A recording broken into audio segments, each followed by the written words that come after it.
Chapter 23. Hejian County's governor was not stupid. Since there were so many people around, he had to solve the problem. That way, the noblewoman's chastity could be preserved. Even though he thought Jiang Pingji was bragging, she might really be able to do it. Oh, next was Jiang Pingji's time to act cool. No, to give another speech to explain the time. Everyone was stunned. When he saw that the noble ladies of the various families were unscathed, he had no choice but to believe it even more. At that moment, the governor finally calmed down. He looked at Jiang Pingji in a new light. The young man in front of him was the benefactor who had saved his official position and his life. Otherwise, he would have been killed by the families of the noble ladies, even if he had a high social status and background. He wouldn't have been able to struggle at all if he had been targeted by the families of the noble ladies.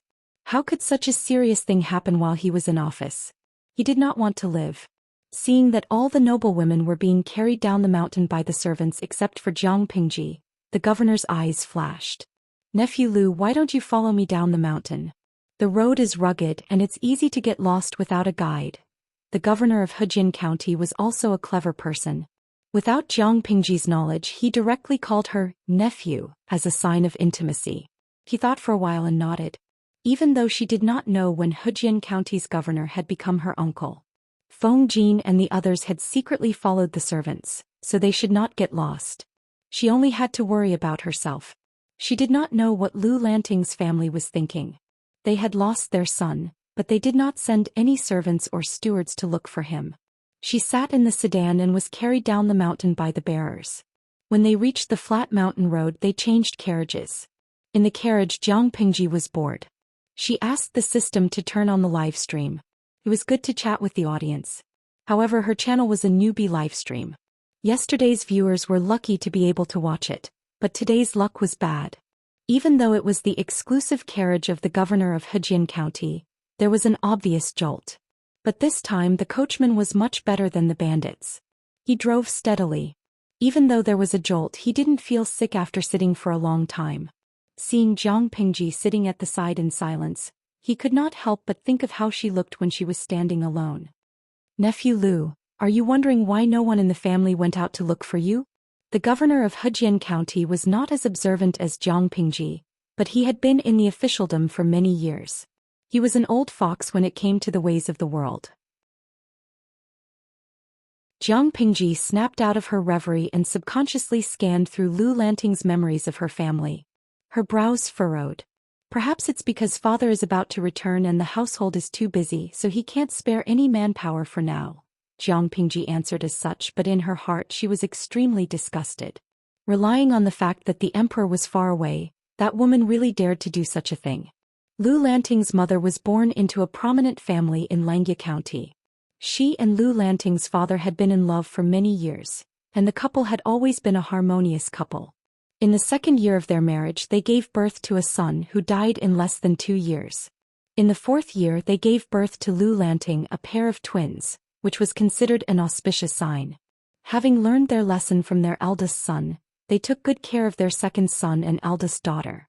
However, due to the servants' carelessness, the 4-year-old son accidentally fell into the water and died. No one knew what happened after that, but it was announced to the public that it was the younger sister who died, not the second son. But from then on, Lu Lanting's mother's health deteriorated and she passed away within half a year. In order to maintain the good relationship between the two families and to take care of Lu Lanting's father was persuaded to marry Lu Lanting's mother's sister. In fact, Jiang Pingji did not understand the logic behind it at all. Marrying his wife's sister after his wife's death and having sex with his sister-in-law. She really did not understand the way men thought in this world. Could it be that they could not beat dumplings, could not beat their sisters-in-law, and could not beat their sisters-in-law in bed? Of course, it was not that the stepmother did not treat Jiang Pingji well. As a bystander, Jiang Pingji could see that the stepmother treated her stepson as if he was her own child and cared for him every day. She took care of Jiang Pingji's studies but did not push her too hard. Occasionally she would cook some nourishing soup and send it to Jiang Pingji.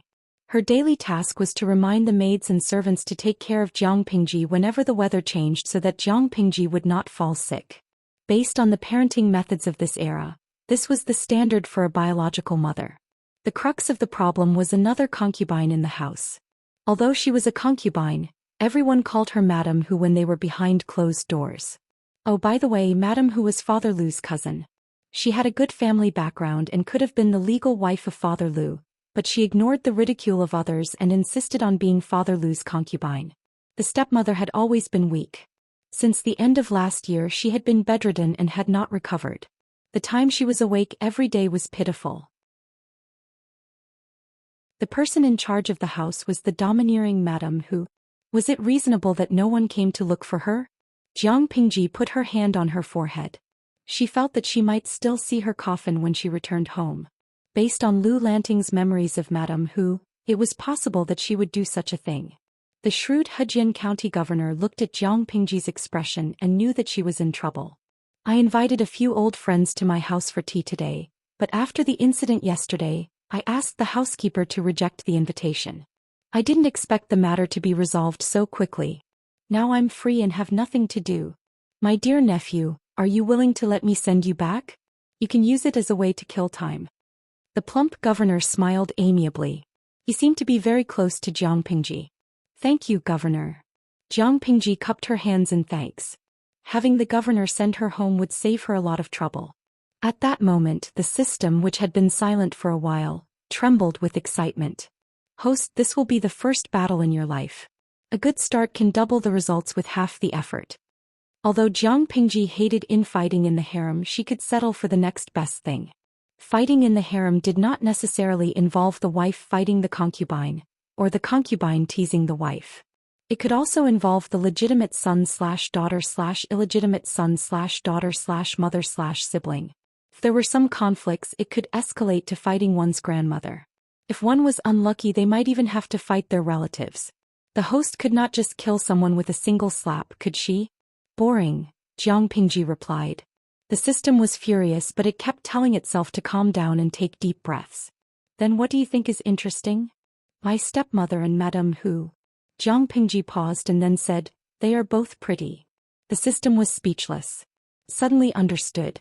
Father Lu, your fake son is trying to flirt with your second wife and concubine.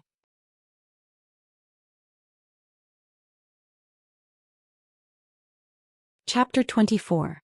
Although Hejian County was not a big place, it was a place of outstanding people. Many of Dongqing's prestigious gentry families were gathered here. Lu Lanting's family had been around since the 16 Kingdoms. Although it was not a prominent family, it had been around for more than 300 years. In recent years, the Lu family had become more and more low-key. Other than Lu Lanting's father, who was an official with real power, the rest of the family held relatively leisurely positions. Some even lived in seclusion and some were famous scholars. From an outsider's point of view, the Lus seemed to be slowly going downhill, but Jiang Pingji felt that the family was quite smart. They could relax a little in everything except the studies of the children in the family. Every child who entered the family school had to be strictly supervised by their parents. Although Lu Lanting's father was also a legitimate son, he was not a descendant of the family. Aside from her messy relatives, Lu Lanting's family was rather simple. Her stepmother asked to stay in Hejian County to take care of Lu Lanting. After all, most of the great scholars in Dongqing came from Hejian County, Langjie County, and Ning County. It was not a good place for Lu Lanting's father to live, and it was said that he had to take great risks. Not only that, it was impossible to find a knowledgeable teacher in that barren land. For some unknown reason, Madame Hu did not follow Lu Lanting to Hejian County. Instead, she chose to stay in Hejian County. From time to time she would give Lu Lanting a hard time or say some specious things, but she did not do anything out of line. When Father Lu went out to take up a post, the whole family moved out of the clan. They bought a 3-sectioned house near the clan grounds. The house wasn't big, but it was still much better than living in the clan's crowded land. He could also control the things in the house. Lu Lanting lived on 3 Squirrels Street. Jiang Pingji lifted the curtains of the carriage slightly and could see the deserted entrance of the Lu mansion from afar. Brother Lu is not here, so it's not appropriate for me to disturb you. The governor smiled like the Maitreya Buddha. Outside, a quick-witted servant had already jumped off the carriage and knocked on the door of the Lu mansion, informing them that the second Langjun of the Lu family had returned safely. If you have any difficulties in your studies, feel free to look for me. Although I am not as knowledgeable as your father, I can still do my bit. Jiang Pingji nodded and thanked the governor. A governor was in charge of a county, so it was reasonable to say that he should have a lot of power. However, this also depended on the region's governor. In fact, according to the land area and the number of people, Hejian County was actually smaller than a county. However, this place had a different meaning, so it was specially changed to county. The prefectural governor here was only a small official of the size of a sesame seed. In a small place like Hejian County, the position of the governor was equivalent to retirement. Jiang Pingji had helped him a lot, so he was very intimate with her. As soon as she finished speaking, Jiang Pingji vaguely heard the Lu mansion's servant shout in ecstasy, "Second Lang Jun is back." Jiang Pingji had expected to see a house full of white flags or at least her coffin. She didn't expect to see such a cold and cheerless scene. It was not normal. "What happened at home when I wasn't here for the whole day?" The servant was pleasantly surprised by his appearance. In other words, it was as if he had seen his backbone and savior. Jiang Pingji's eyes swept over him and all kinds of information filled her mind. The servant had slept on the prostitute's bed last night and smelled of alcohol, which meant that he had not gone out to look for Lu Lanting. The rouge on his finger and the prostitute he slept with were not from the same person. Hey, this man does not look honest. The servant had no idea that not only did Jiang Pingji know where he had slept the night before, but she also knew that he had gone to the gambling house to earn some money. She was considering whether to transfer him, a servant who had neglected his duties, from the gatekeeper's office to another position, or to simply dismiss him. "Second Lang Jun, you're finally back. The First Lady and Madam who fainted when they heard that you were kidnapped. The doctor is still with the First Lady and he almost passed away last night. Madam who fell sick again after she woke up, and she sent all the servants into the mountains to look for you. There is no one left in the house, and now that the master is not home, if anything happens to you." The servant rubbed his hands together. He seemed to be very happy, but his eyes unnaturally avoided Jiang Pingji's gaze. It was a subconscious act of modesty. Jiang Pingji looked away from the servant and chased the unnecessary information out of her mind. What she had analyzed was too much for her eyes to bear. She interrupted the servant's rambling and asked, "Have all the servants who went into the mountains to look for me gone?" The servant replied, "Yes. Other than the maidservants who stayed behind to take care of the two ladies, everyone else has gone." Jiang Pingji raised her eyebrows and asked, "Including you?" The servant did not know that Jiang Pingji had set a trap for him, so he immediately patted his chest to show his loyalty. "Second Lang Jun, what are you talking about? I'm very loyal to you. Everyone in the house was worried when they found out that you were kidnapped. Of course How did the powder taste last night?" Jiang Pingji asked abruptly. "Remember to cover your face when you gamble." The servant who was leading the way staggered and almost fell to the ground. His slightly mean face was full of astonishment. "Go and find the housekeeper for punishment. If I catch you again, I will sell you to the traffickers." Jiang Pingji snorted. She hated this kind of clumsy acting that did not even have the basic qualities of an actor. Did he really think that she was as gullible as a 3-year-old? The gatekeeper was so scared that he did not dare to make a sound. He was still in a daze. Coincidentally, the housekeeper of the Lus ran over. "Second Lang Jun." Father Lu had not been back for many years, but the Lu's house was still running well.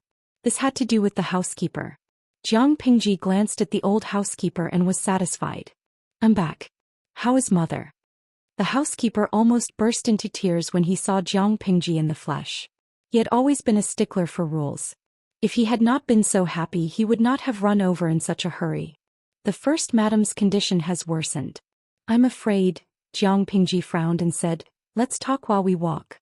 Is mother's condition really that serious?" According to Lu Lanting's memory, the second madam had been bedridden and had been taking medicine all year round, but she had looked fine the day before yesterday. She had even cooked a bowl of longevity noodles for Lu Lanting during the flower festival half a month ago, which was Lu Lanting's birthday. The old housekeeper's eyes flashed when he saw Jiang Pingji's unfamiliar clothes, but he did not show it. He just buried the question in his heart. Yesterday, a servant did not know what was going on and reported that the second Lang Jun had been killed by thieves. The first madam fainted when she heard that. Madam who was also shocked and immediately sent the servants to look for him.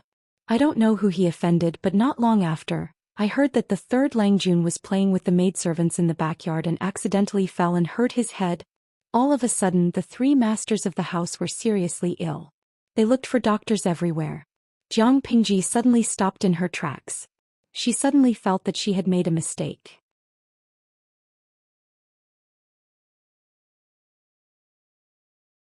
Chapter 25. We provide you with exciting novels to read.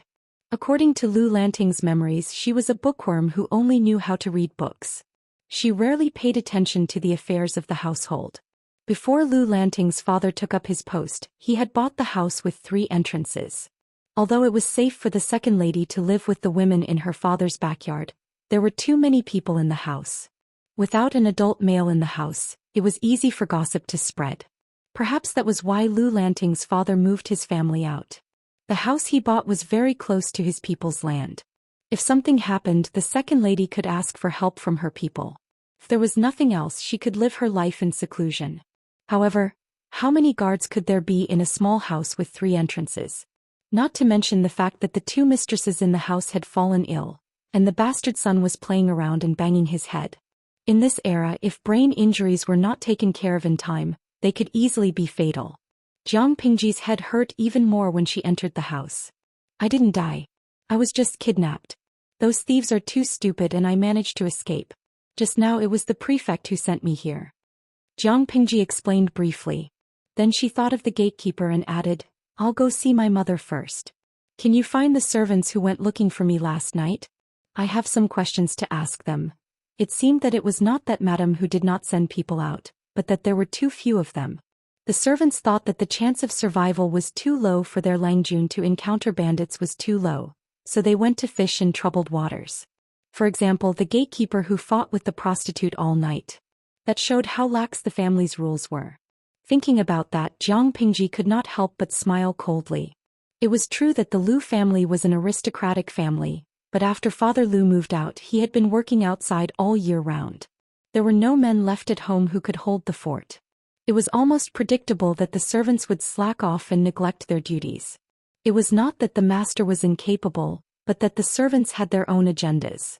The second lady lived in the east side of the house.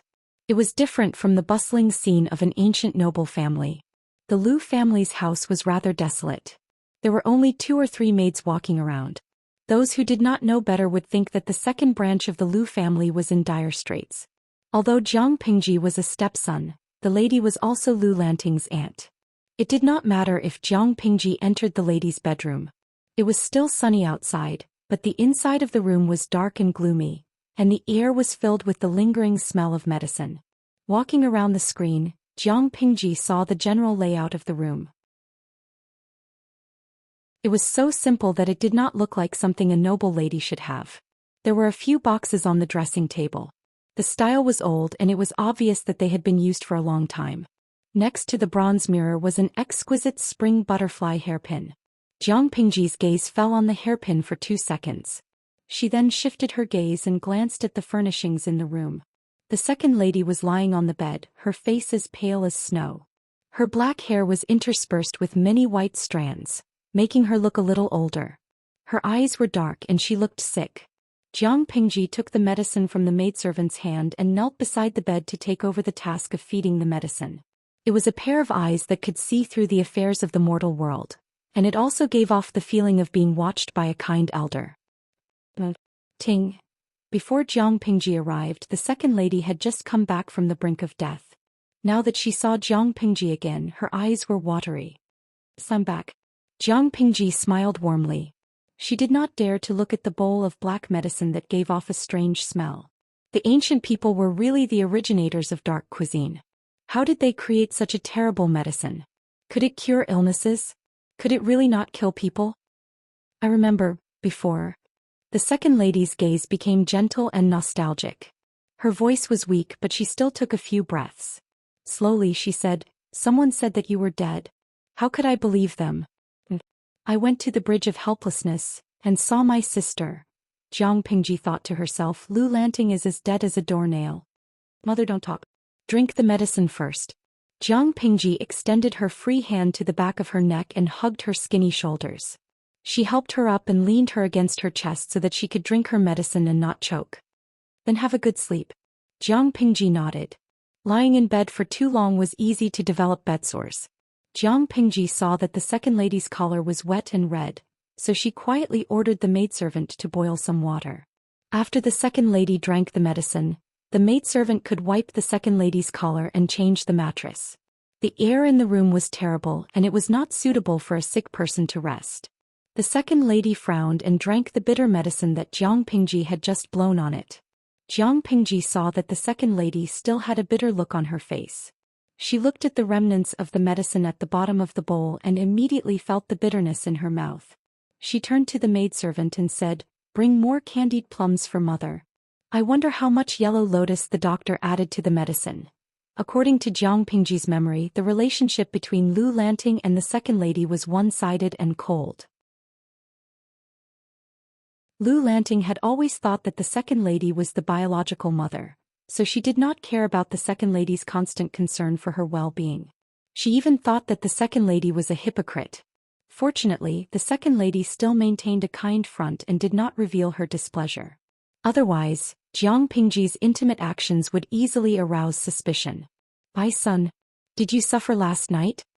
The second lady's eyes were cloudy and her voice was stronger than before. "No, those idiots who don't bring their brains with them when they go out, how could they make me suffer?" Jiang Pingji wanted to put the second lady down, but from the corner of her eye, she saw a maidservant carrying a clean mattress over. Jiang Pingji wrapped the second lady in the blanket and stretched her other hand under the second lady's legs. She lifted the second lady up while she gasped in surprise. "Mother, don't be afraid. I can still carry you." Let the maidservant change the mattress and warm it up with a hand stove. The second lady said, "My son is becoming more and more like a sister. Tell me about what happened last night." Jiang Pingji looked at the second lady and curled her lips. "Mother, if you're listening, I will tell you everything I know." Jiang Pingji hated repeating the same thing over and over again. It was refreshing once, but it was boring if it was repeated too many times. But since it was a request from a classically elegant beauty, Jiang Pingji did not mind repeating it one more time. The second lady listened with great interest. When she was done, she looked at Jiang Pingji and the maidservants in the room, signaling them to leave. "How did she go?" The second lady smiled warmly when she noticed that Jiang Pingji was not surprised at all. "Aren't you afraid?" Jiang Pingji shook her head. "I thought that other people would be more afraid of this kind of thing." The second lady said, "You are an honest child. I can hide it from them. I'll just pretend that my son is still alive."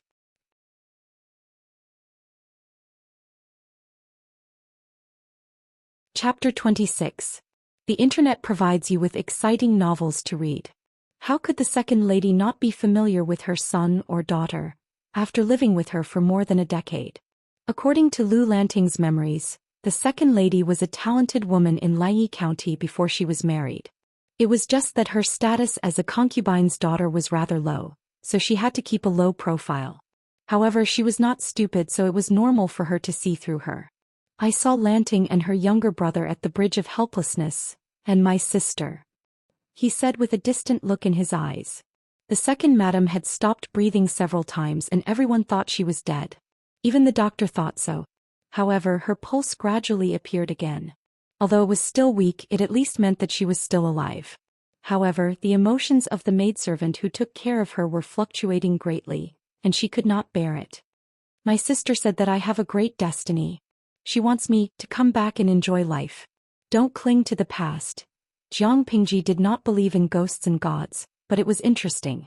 "And then," the second lady said in a serious tone, "so I came back to see what kind of person has taken over Lanting's body." Jiang Pingji was embarrassed. "Are you going to leave after seeing me?" The second lady did not answer directly. Instead she said, "After I saw you, I realized that you really look like my sister. It's as if I saw my sister. You look so much like the real Lanting. You look so much like her. I think my sister's dying wish has come true." "A dying request?" Jiang Pingji raised her eyebrows and raised her hand to pull up the blanket covering her body. She said, "Then you can wait to enjoy your leisure and happiness in the future." The system was waiting for a fight to break out, but what the hell? "Dear host, can you tell me what just happened?" The omnipotent system felt that it was about to become a useless salted fish. "Is it that hard to understand? That lady knew that I was not Lu Lanting the moment I entered the room, But because of her obsession with her sister and because I resemble her in some ways, she decided not to court death. She wanted to live a good life and enjoy life in peace. The system was dumbfounded. But why did she accept you so quickly? Wasn't she going to be drowned or burned to death? It remembered that one of its previous hosts was too simple-minded and was treated as a demon and burned to death on a rack of fire. Her sister probably isn't from this era either. I just saw some traces of ancient times in the second lady's room. I thought maybe it was because of this that my stepmother accepted me so well. No, I have to look for other clues. The modern era that Jiang Pingji mentioned was the era of technology after the feudal era. After a while, Jiang Pingji suddenly asked, "Cute system, can you answer me honestly? Am I your first host in this world?" The system hesitated for a moment before replying softly, "No, but my previous host had nothing to do with Lu Lanting's mother." What? Jiang Pingji was at a loss for words. I thought I came to an ancient era, but you're telling me that this world is a sieve? I have to give you a bad review.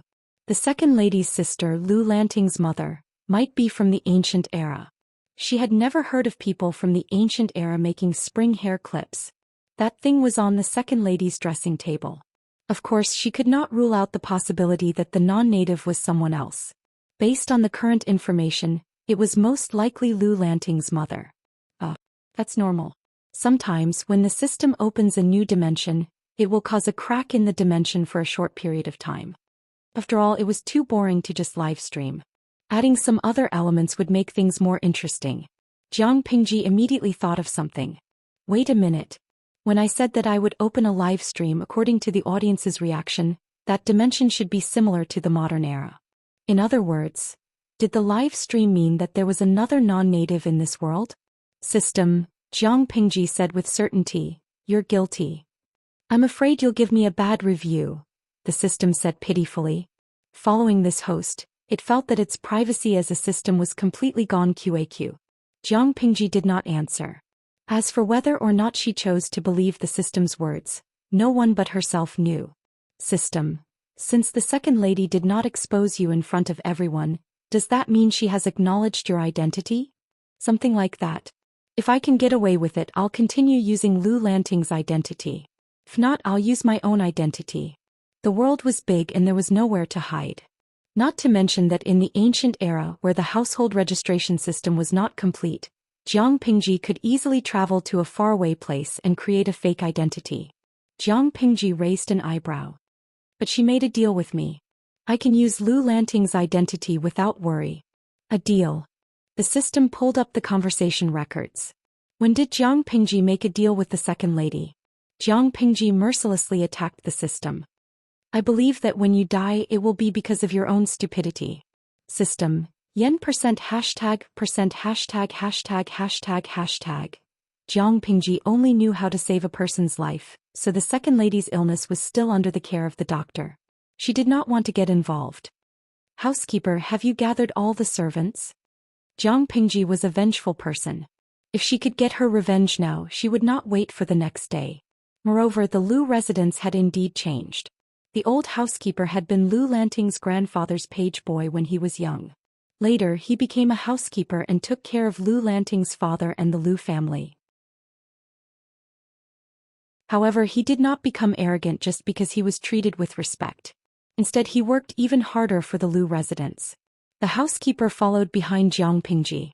I've gathered all the servants in the outer courtyard according to second Longjuan's instructions. Good. Call the middleman over later and pick a few more servants. If you can't find anything, let eldest uncle know. Jiang Pingji was very used to the existence of slaves. In her era, the flames of war were everywhere and there were many big and small battles. According to the interstellar war law, captives could be sold as slaves, so she didn't think there was anything wrong with looking for a middleman to buy servants. Jiang Pingji glanced at the guards and servants who were dressed neatly and uniformly. Are they all here? The housekeeper did not understand. He nodded and said, Second Langjun, the servants who were sent out last night are all here. Jiang Pingji's expression turned cold. Tell the middleman that we've sold them all. They're all dirty hands. The servants had thought that Jiang Pingji was there to reward them, and they were a little excited and expectant. They did not expect a bucket of cold water to fall from the sky. The bookworm's second Langjun, who knew nothing, actually said that he would sell them to human traffickers. The housekeeper hesitated for a second, but his loyalty won out. His second Langjun.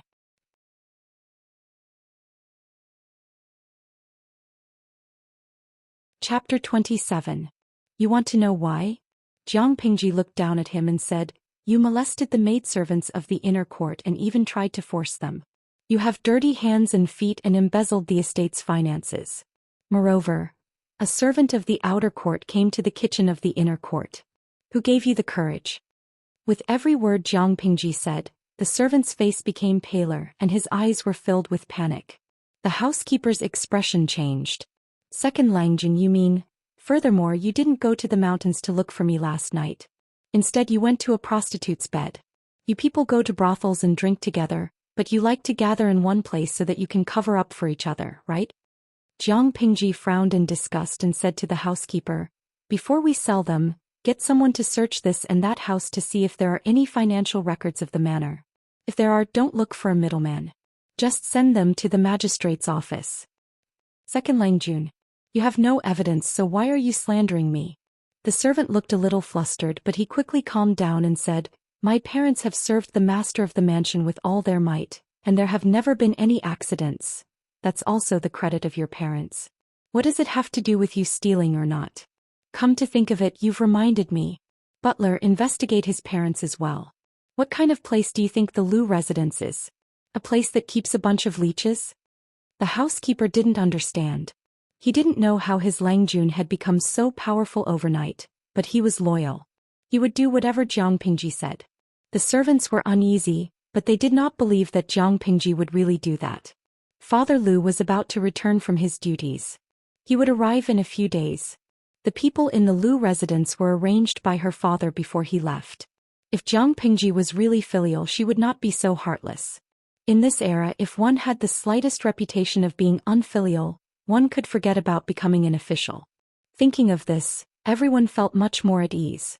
The system watched helplessly as its host's combat power was brutally and cleanly taken care of, and it was instantly dumbfounded.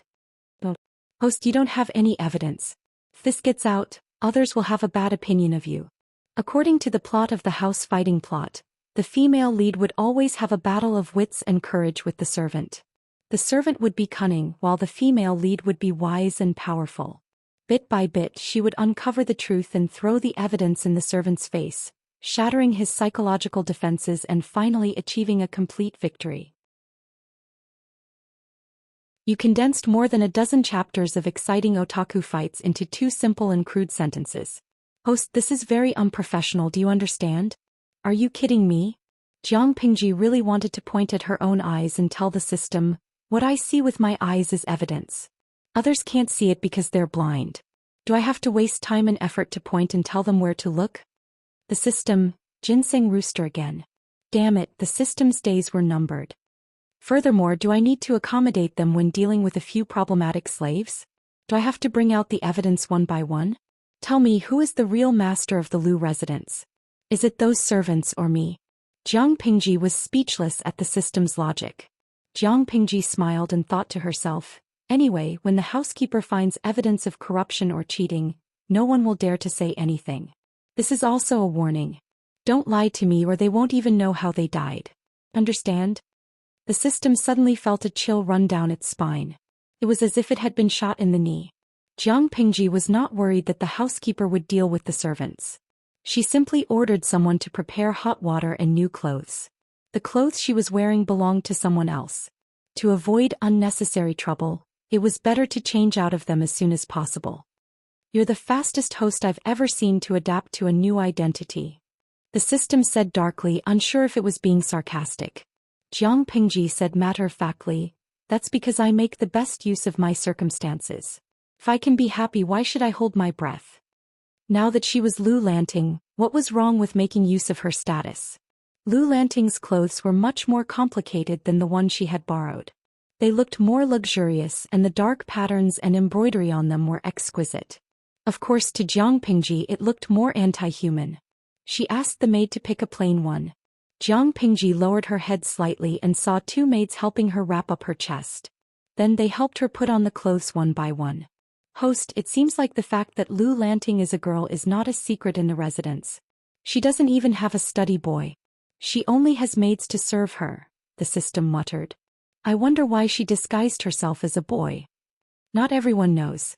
Otherwise, those noble ladies would not have been so surprised when they found out that Lu Lanting is a girl.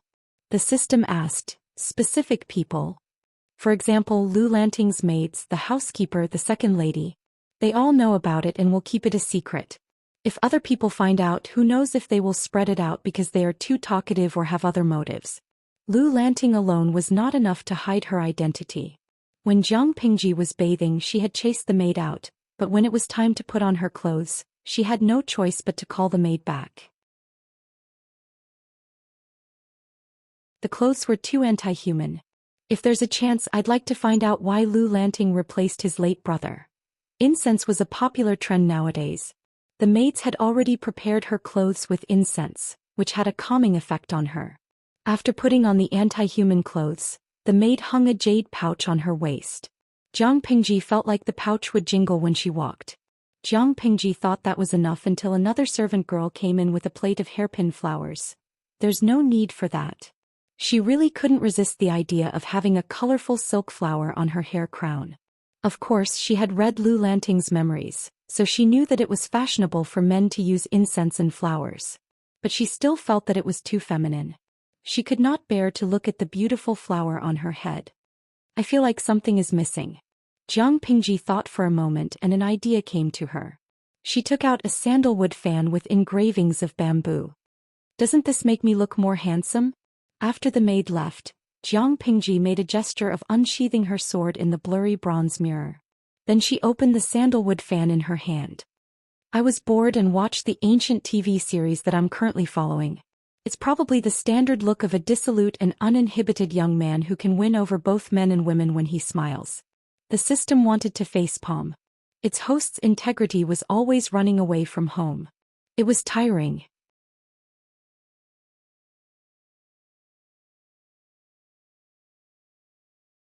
Chapter 28. User 3216. From Tiaba, the almighty streamer is indeed a mysterious girl. 23333 User A11. +1. The streamer's posture just now made my heart pound. Alice Baobei. Did the streamer really kill a lot of people yesterday? Jiang Pingji didn't understand. She glanced at the record and found that after she changed her clothes, the originally empty streaming room suddenly had more than 100 visitors, and the number was still increasing. From time to time, a system notification popped up that a visitor had entered the room. System, what's going on? Jiang Pingji was confused. Only 10 viewers came to the livestream the night before. On the other side, the system was also confused by the sudden increase in popularity. However, to prevent Jiang Pingji from becoming a rooster, it immediately displayed its dignity as a system and figured out the source of the wave of viewers in a second or two. The viewers who watched the livestream yesterday took screenshots of the host's livestream and posted them on the public platform of their world, Baidu Tiaba. Now these tourists are attracted by the fame. The number of people in the channel was still increasing, and the system could not help but be speechless. Jiang Pingji reached out and poked at the bronze mirror that was not very clear. A viewer in the bullet screen said that he wanted to see the antique up close. She secretly communicated with the system. This is equivalent to a disguised channel for publicity. That's why these people followed the channel number to find us. Yeah. The system had a worried look on its face. It did not tell Jiang Pingji that in order to guide her to become a qualified warrior of the ancient language, it would reward the host with various live streaming tasks in the future. According to the degree of completion of the tasks, the host would be recommended by the live streaming platform of the dimensional world. Spurring the streamer to rack his brains to broadcast live, the system's behavior was equivalent to an investment, but the investment was small, the return was huge. These were the rigid rules of the game set by the system itself, and it could not be changed. With recommendations, the popularity of the live broadcast room would increase rapidly. Jiang Pingji quickly accepted the setting. Then let me guess. I guess the publicity gimmick is the video of me killing people, hunting and promoting food. People like to watch a good show, so it's not surprising that it could attract so many people. The system, on the other hand, had a bitter taste in its mouth, but it could not speak of it. On the bullet screen, viewers kept asking if the video of him killing the bandits last night was real, and some people kept questioning it. AI, AI, AI, AI. Some guru checked it and said that there is no trace of Photoshop in the video. Host is a liar, liar. If she dared to kill so many people, the people's uncles would have taken her away. Don't rob what air Lu. I told you that it's a live broadcast of otaku fights. In ancient times, killing thieves would be regarded as heroes. Chives Ban Kai. I don't know which film studio it was shot in. Looks real, but it's actually faking its death. Host, stop lying. Only a fool would believe that there's such a thing as a multidimensional live broadcast. Those who are watching can go home now. Leave the channel to preserve your intelligence. User 1438. But don't you think it's weird? It seems like this channel number can be found on any live streaming platform. User 334. I tried it just now and I can really find all of them. Panda, grilled fish and YX are all available. I was scared to death. User 3356. She's stirring things up again. It must be a host who has gone crazy from wanting to be famous. Didn't the news say that a host had transmigrated? In the end, it was proven that the other party was lying. It's obviously fake. User 3838. Crazy from wanting to be famous +1. These women who have undergone plastic surgery in order to be famous will call rich men husbands, sleep with them, dance, strip, scream and have sex with a few men. What can't they do? It's disgusting. They'll open their legs as long as you give them money. User 5567. Crazy from wanting to be famous +N. So ugly. Nowadays, any woman who can open her legs can come out for a live broadcast. The culture has been led astray by these sensationalists. I dare predict that when this host becomes famous, she'll definitely send gifts to rich men from thousands of miles away. User 9873. Crazy from wanting to be famous +N. I'll bet 20 cents that she looks like an underage girl, which suits the tastes of some perverts. Jiang Pingji did not set a bullet screen limit for the audience, so there were all kinds of comments on the screen. Most of them were questioning and some were even cursing. She expressed that it was the first time she had seen such a chaotic scene. It was as if a tank of dirty water had fallen from the sky.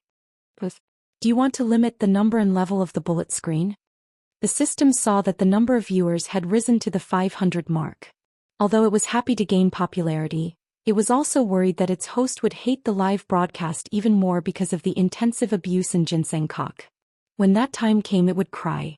The bullet screen was flying, but Jiang Pingji's reading speed was not just for show. The escalating abuse and comments refreshed her vocabulary. Jiang Pingji, on the other hand, said suspiciously, "Why limit it? It's quite interesting, system. It was wrong. Its host was not an ordinary person at all. This level of ginseng cock was not even enough to scratch an itch." However, it had forgotten that once its host bore a grudge, she would not be an ordinary person when she took revenge. Let them curse. To be honest, it's an eye-opener for me to learn how to curse people after growing up, Jiang Pingji said with amusement. I thought that when I took over the 7th Legion, it was already a hopeless rogue legion. I didn't expect it to pale in comparison. From her point of view, there was a technique to scold people. A good scolding person would not use a single dirty word, yet it could make the person angry to the point of having a brain hemorrhage. For someone to curse someone's ancestors and genitals at the drop of a hat, their mouth was too dirty and they had no manners at all.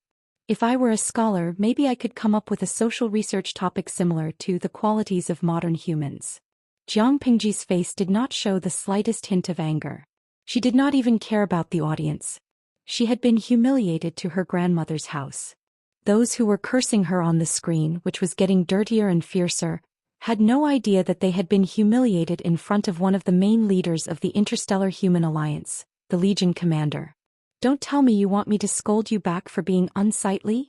She never liked to talk too much when it came to things that could be solved with her fists. Of course, under certain circumstances she preferred to use words to attack people. If the system dared to say yes, Jiang Pingji felt that she would definitely find a way to strangle it to death. I'm in charge of my channel. The system said decisively. No, I think I can give them permission. If the other party's account was given permission, they might even change to another account. That was also a bit of popularity. Jiang Pingji immediately thought of the system's little scheme. She scolded it with a smile. You're only so promising. That little bit of popularity can lure you away. I'm really afraid that one day you'll be abducted by a piece of sesame seed cake. Wait a little longer, the best is yet to come. After hearing that, the system's body trembled. No, why did it feel that something was wrong? No, host. Don't tell me that you want to tear your own audience apart? You're supposed to tear apart the legal mother / the stepmother / the siblings / the weird relatives and elders, not the master of the audience.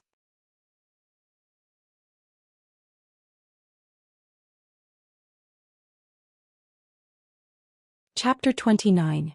Some of Jiang Pingji's words were like toilet paper.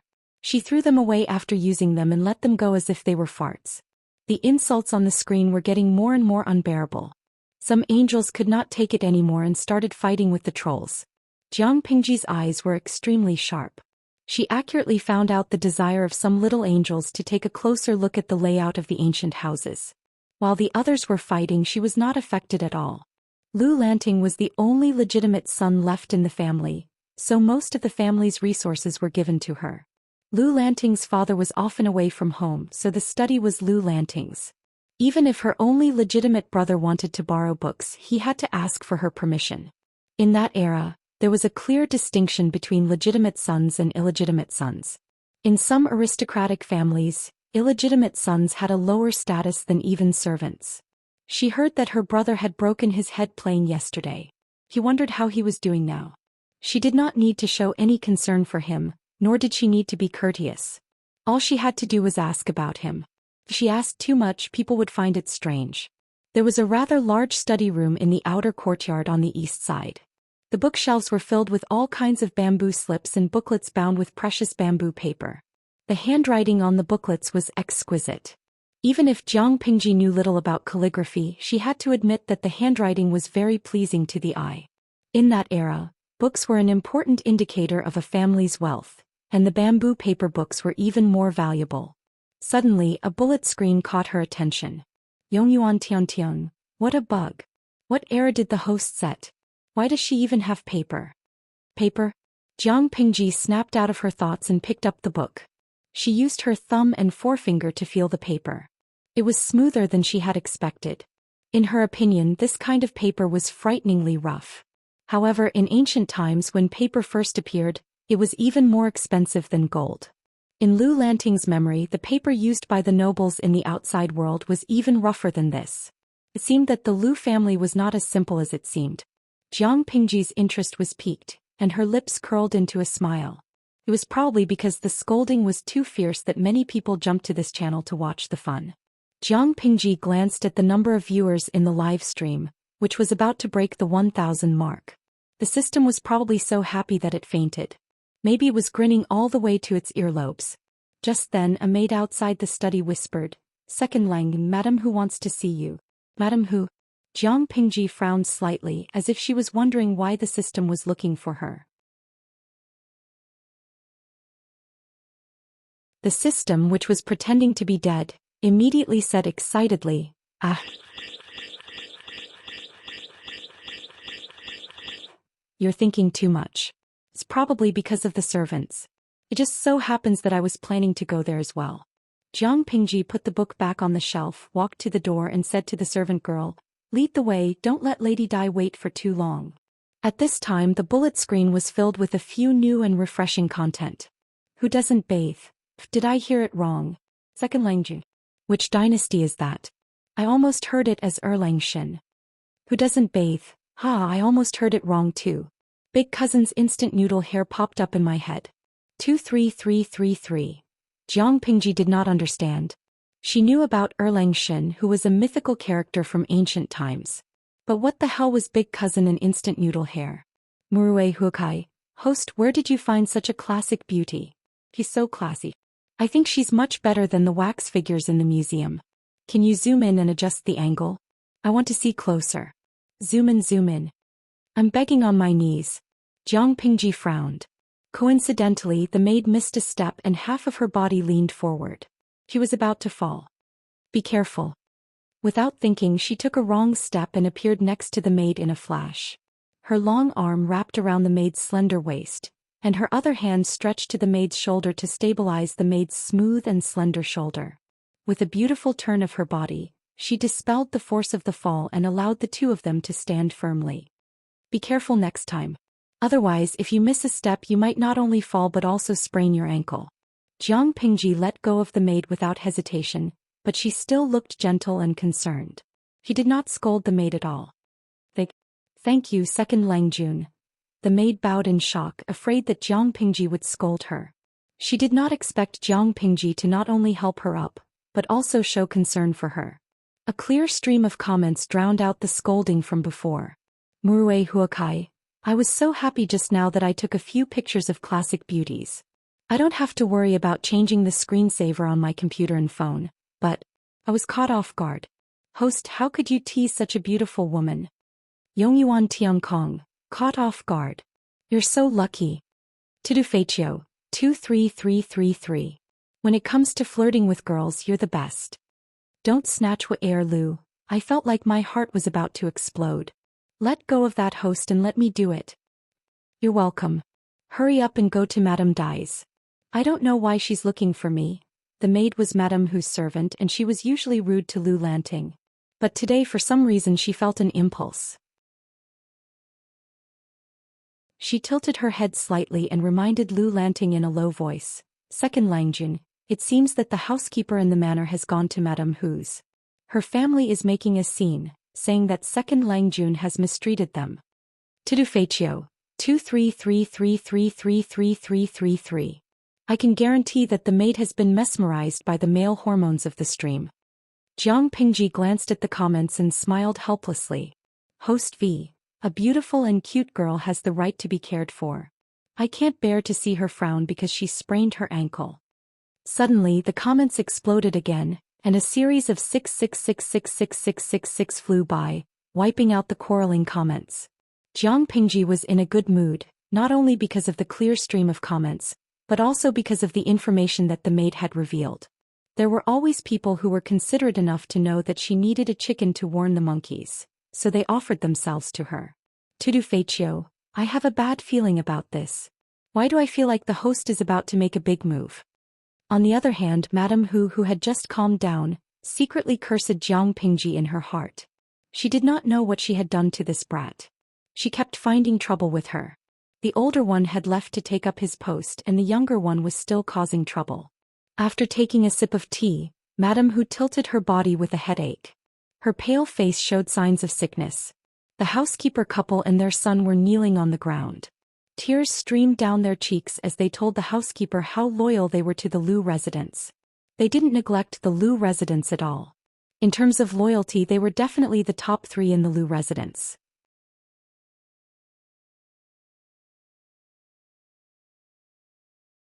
Chapter 30. We provide you with wonderful novels to read. As for their son, they had been working hard for the Lu family all their lives, all for this. 30? Their baby? He had begged the housekeeper to give him a position as a guard, so that he could climb up the ranks step by step and have a place in the Lu family. They had not expected to be slandered by the second Langjun for no reason. Not only that, but the ignorant second Langjun had doubted their loyalty and had slandered them. The housekeeper had not stopped him and had allowed him to do whatever he wanted.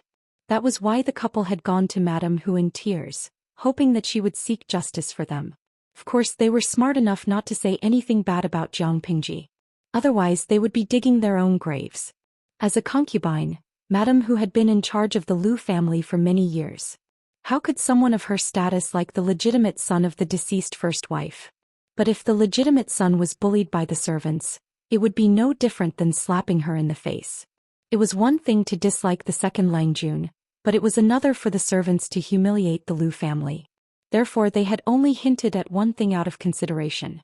They had been with Father Lu since they were young, and Father Lu had entrusted them with important tasks before he passed away. To some extent they represented Father Lu's reputation.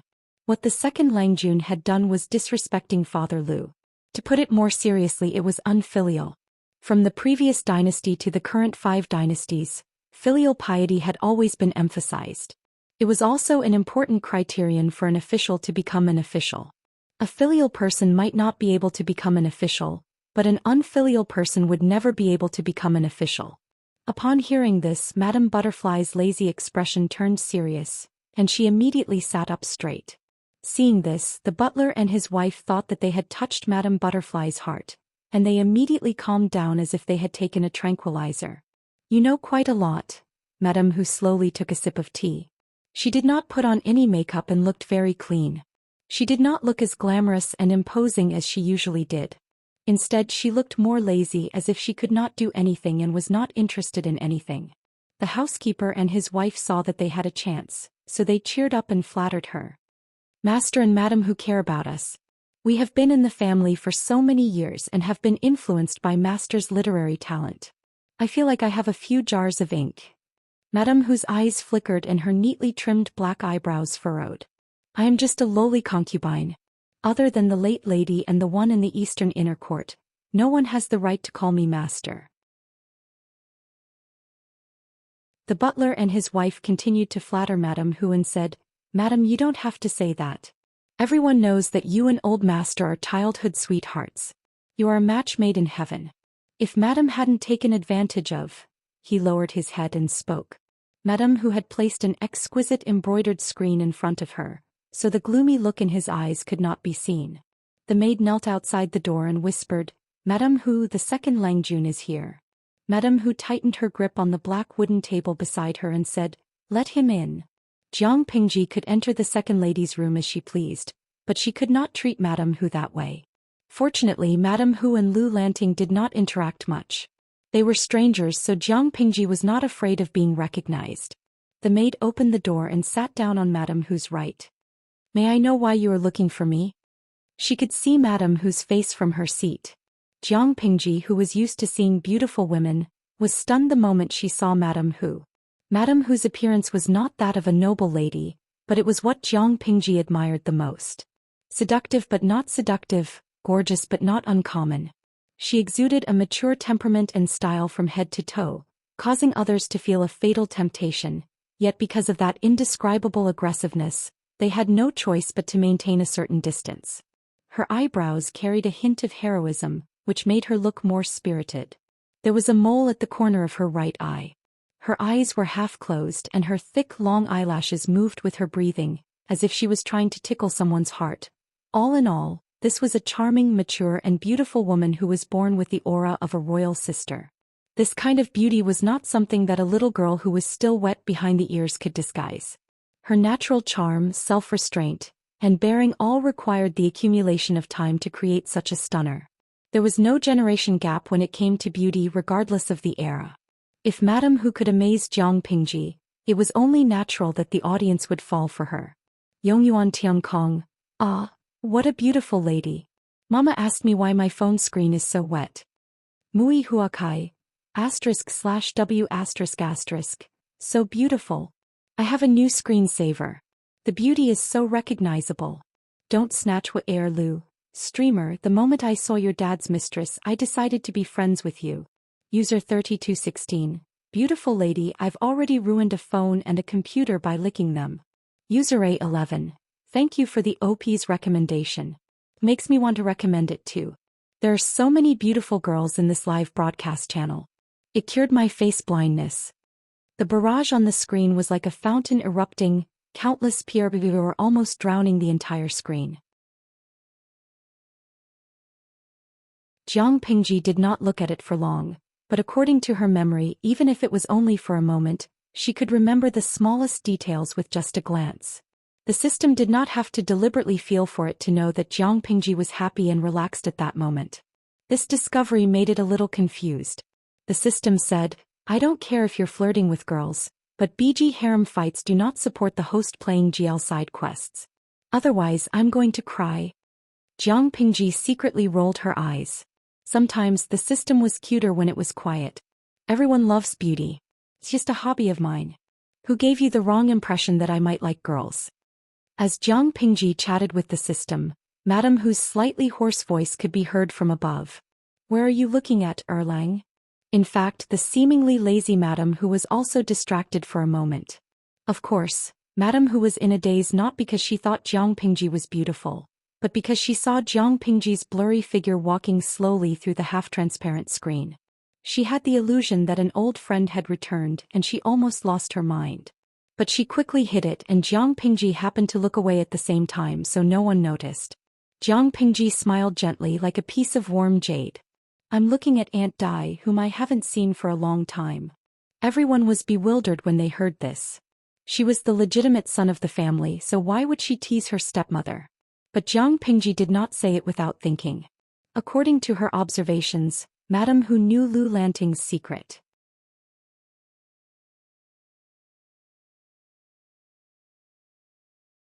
Chapter 31.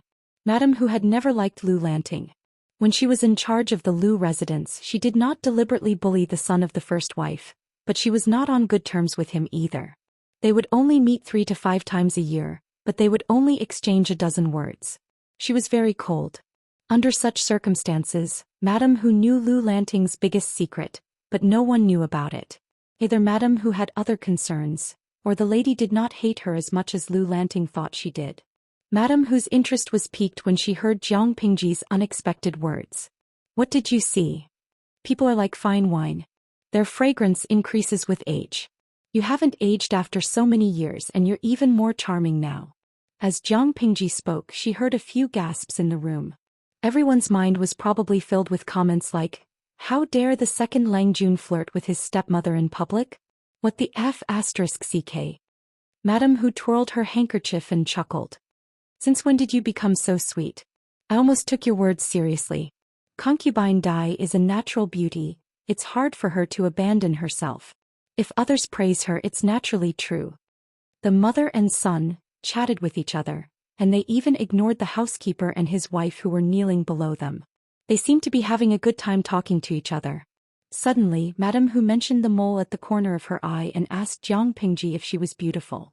Jiang Pingji did not understand but she answered honestly, it's the finishing touch. If it's missing it'll be less charming. The gasps in the room died down. Jiang Pingji frowned. Had she broken a taboo? At that moment, a viewer who seemed to know a thing or two about physiognomy posted a comment. Feng Shui Master Gaotu, host, you've broken a taboo. That mole has an ominous meaning. Could bring bad luck to your husband and children. Jiang Pingji was speechless. Unexpectedly, Madame Hu, who was supposed to be angry at being stepped on, smiled coquettishly. You have a sweet mouth just like your mother. Mother? Madame Hu knew Lu Lanting's mother? From her tone, it sounded like they were not as hostile as the rumors said.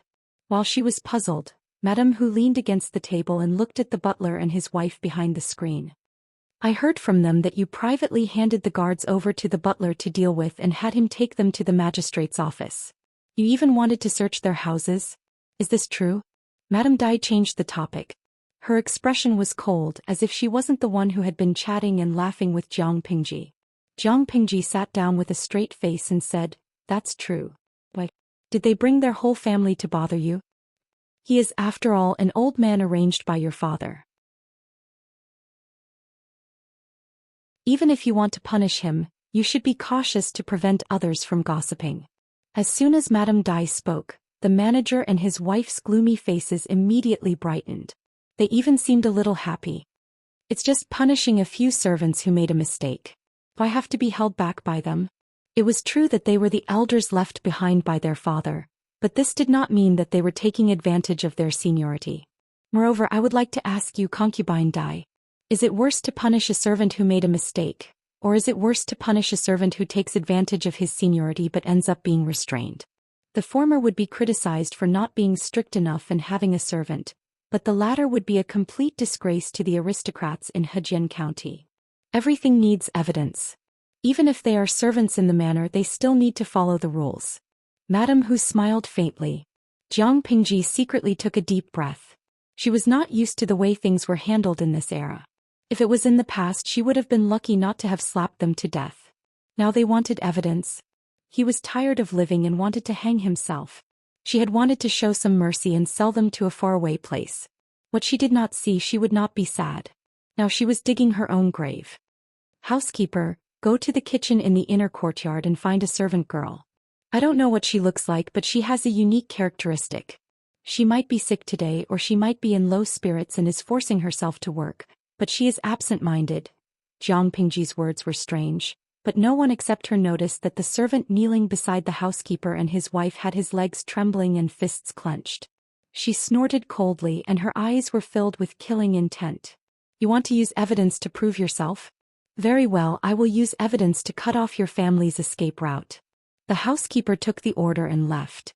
Jiang Pingji held the sandalwood fan in her hand and opened and closed it intermittently. Her lips were curled up with a hint of bloodlust. The bullet screen suddenly quietened down. At that moment, the number of viewers in the streaming room had quietly climbed to the 1,500 mark, and there were even more than 300 followers. This meant that when Jiang Pingji started streaming in the future, these followers would receive the livestream notification immediately. Then based on this, they would accumulate a fixed group of viewers who would watch the livestream. The system looked at the number and was overjoyed. Not long after, the housekeeper brought a servant girl in coarse gray clothes over. Langjun, the girl is here. After that, the housekeeper knelt beside Jiang Pingji and whispered in her ear, when we found her, she was trying to kill herself. Jiang Pingji closed her eyes and said to Madame Hu, Lanting, I have a favor to ask. Can I borrow your servant girl? Sure. Madame Hu looked at the scene with curiosity and interest. He wanted to know what Jiang Pingji was going to do. However, in the next second, Jiang Pingji's words almost angered her. Bring the servant girl down for a body check. See if there are any signs of her being violated within a short period of time. Before she could finish her sentence, Madame Hu slammed her hand on the short table beside the table. The sound echoed throughout the room. Bastard! When Madame Hu slapped him with her palm, or rather when Jiang Pingji said those words, the guard was already at a loss of what to do. Without looking at anything else, just by looking at his reaction, everyone vaguely realized something and immediately sucked in a breath of cold air. How could a servant in the outer courtyard have an affair with a servant girl in the inner courtyard? The inner courtyard was a forbidden area for men, except for Lu Longjuan's father, the second Langjun, and a young concubine. Even if the housekeeper wanted to enter, he had to be watched. Furthermore, it had to be an urgent matter and there was a time limit. Yesterday I accidentally ran into a scoundrel. Madame Hu sent people to look for me, but these daring servants went to brothels and brothels. Not only did they fool around with prostitutes, but they also went to the gambling house. When they came back in the middle of the night, they snuck into the inner courtyard and raped a servant girl in the kitchen who happened to wake up at night. The inner courtyard is where Mother, Madame Hu, and my sister sleep. If he counted on those idiots to save Lu Lanting, he would be dead by now. That's not enough to deal with this animal? The housekeeper and his wife widened their eyes, but when they saw their son's flustered expression, they could not help but feel a chill in their hearts. It wasn't me. I didn't do it. It was that lowly servant girl who seduced me. It wasn't me, the servant hurriedly denied it. He even straightened his body and pushed away the servant girl who was kneeling beside him, panicking as if his secret had been exposed. What a joke. A servant who sold his assets to molest and humiliate a servant girl in the manner was definitely going to die. He could not admit it.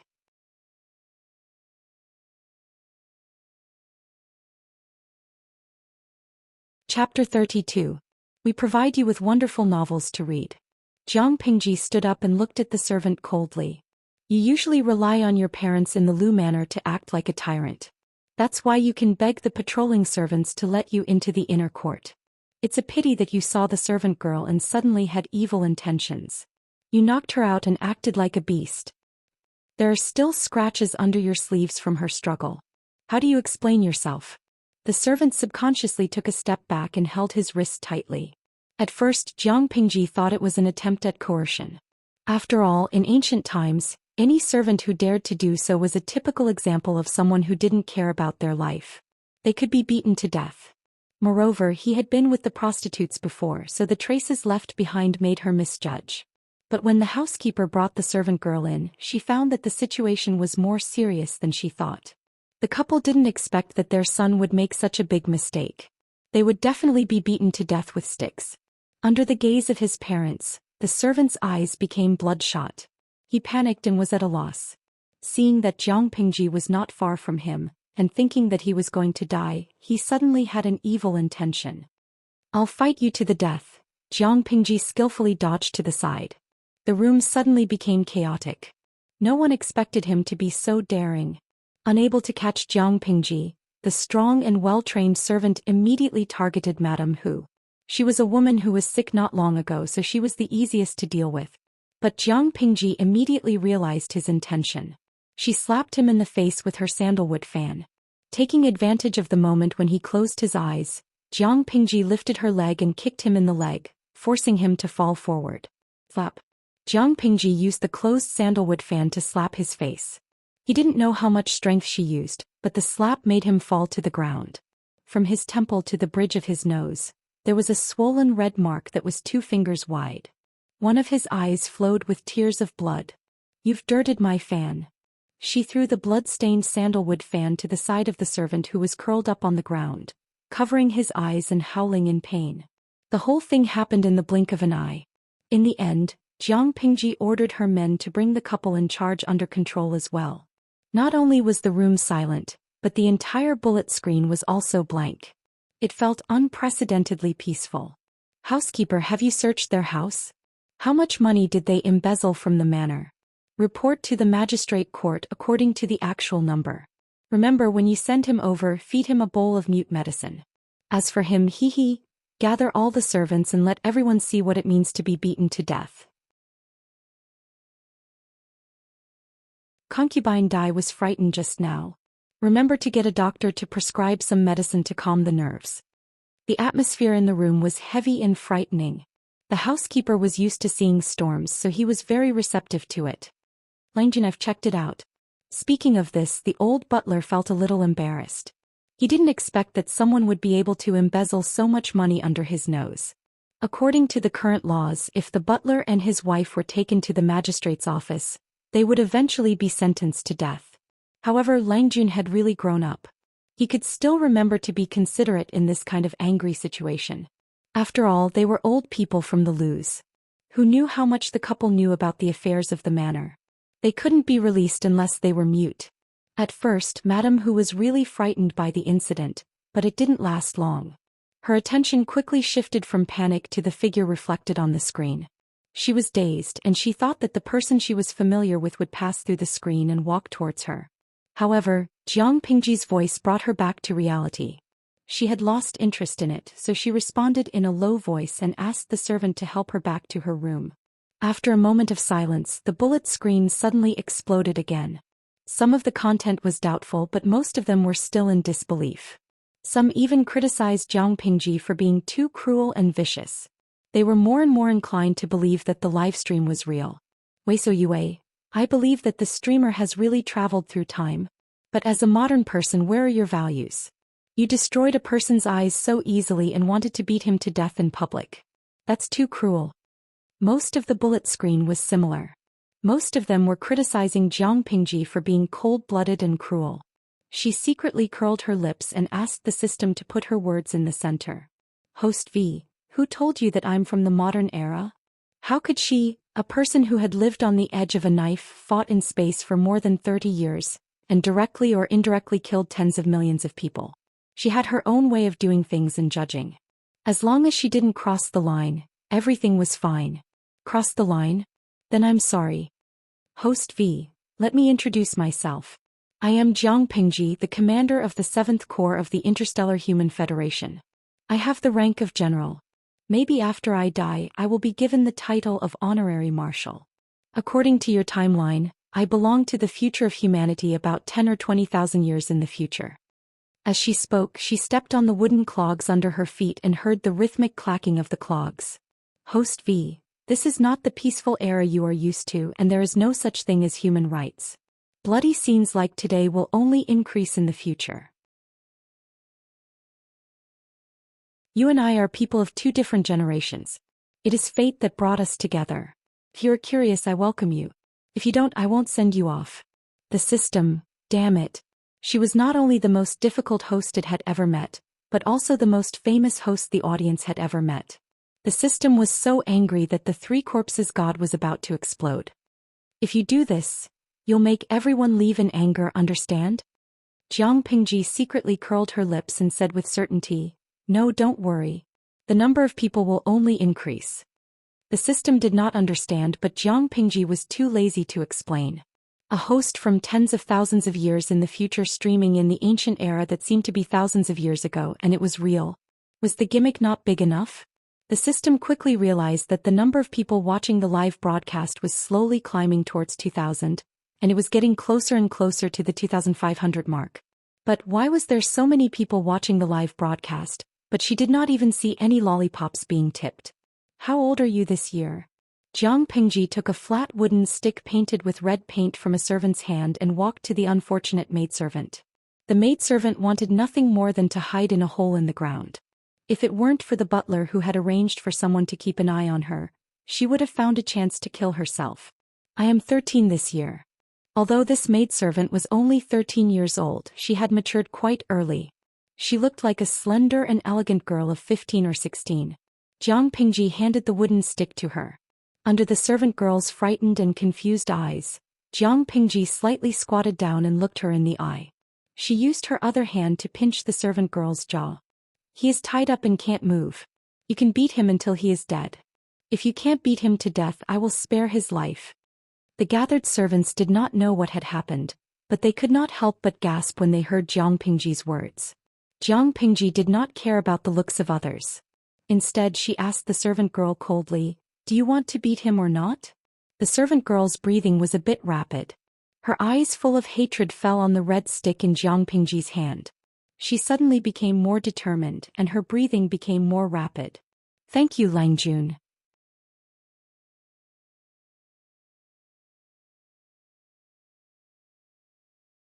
Chapter 33. Jiang Pingji sneered and looked at all the stewards and servants who were watching the execution. She said, "Watch until the person stops breathing. Otherwise, no one is allowed to leave and no one is allowed to look away. But if anyone dares to spread rumors about what happened here today, they will be punished the same way. They will be beaten to death. I won't point out those who left their posts last night. You can go and receive your punishment after the execution. Are you bullying the Lu family for not having any male servants? Then let's just watch until everyone is scared." The housekeeper watched from the side. He sighed and said in a low voice, "Second Langjun, isn't this a little too?" The Lus were a family of scholars. Whatever they did, they had to pay attention to their demeanor and face. Dirty things like this were usually left to the subordinates to deal with. Jiang Pingji only needed to devise strategies and control the overall situation. However, when the housekeeper thought of Lu Lanting's mother, he felt that it was not unacceptable. Perhaps Second Longjuan's ruthlessness under his gentle appearance was due to his late wife. Jiang Pingji played with her new fan and said, "If I didn't do this, that girl would have died. She is a servant of the Lu family, not an orphan. She has been wronged here and she has the right to ask for some interest from her creditors. Besides, father has not been here all these years. Although the housekeeper has done his best to take care of the Lu family, he is old and not as energetic as he was when he was young. It's inevitable that he has made mistakes and encouraged these people to do bad things. I can't guarantee that everyone will be as loyal as the housekeeper. The inner court is not a place for outsiders to come and go as they please." That servant had a loose tongue, or rather he liked to talk nonsense. Jiang Pingji could totally imagine what would happen if he got drunk one day, or if he got complacent and told his friends about her forcing herself on the maidservants in the inner court. Then the whole Hejin county would know about it. By then, the reputation of all the women in the Lus would be ruined. If he didn't die, who would? The housekeeper was still worried that after today's incident, the entire Hejin county would know that the second Langjun of the Lu family was a cruel and merciless person. At this time, the sun was not too strong and it was a little cold when it shone on their bodies. However, this kind of cold was not as cold as their hearts. The maidservant was petite and exquisite, but at this time she used all her strength to raise the wooden stick and hit the tightly bound man. The other party was in pain and wanted to roll away, so she raised the wooden stick and chased after him. She hit where it hurt and the dull thuds echoed in everyone's hearts. Not only did the servants who were forced to watch felt their bodies turn cold and their legs tremble, but the people watching the live broadcast on the other side of the screen also couldn't take it. Some of the weaker ones even felt a wave of nausea rise in their throats. Even so, the number of viewers in the live broadcast slowly climbed to 3,000, and there were still many people waiting in line outside. There was a limit to the number of viewers in the streaming room. For a new streamer like Jiang Pingji, The maximum number of viewers was only 3,000. If she wanted to increase the limit, she had to upgrade the streamer's level with the system. It took 100,000 popularity points to upgrade from a first-level streamer to a second-level streamer, and Jiang Pingji's current account only had 1532 popularity points. The housekeeper said shamefully, "It's my fault. I've failed the Lord's trust and ruined your reputation in the future. If it were not for the fact that he did not notice the situation in the manner and did not take precautions, his second Langjun would not have used such a fierce and merciless method." Jiang Pingji was very confident about that. "Don't worry. No one will dare to say anything. Maybe they will even praise me for being decisive in managing the family." If she did not have such a method, the gentry whose daughters had been kidnapped would be the ones worried. How could a person who did not even dare to hit the servants in the family, and who was restrained by the other party's twisted logic, have the ability to protect himself and the noble girls in that kind of dangerous situation? The housekeeper was speechless. From the beginning to the end it took more than an hour.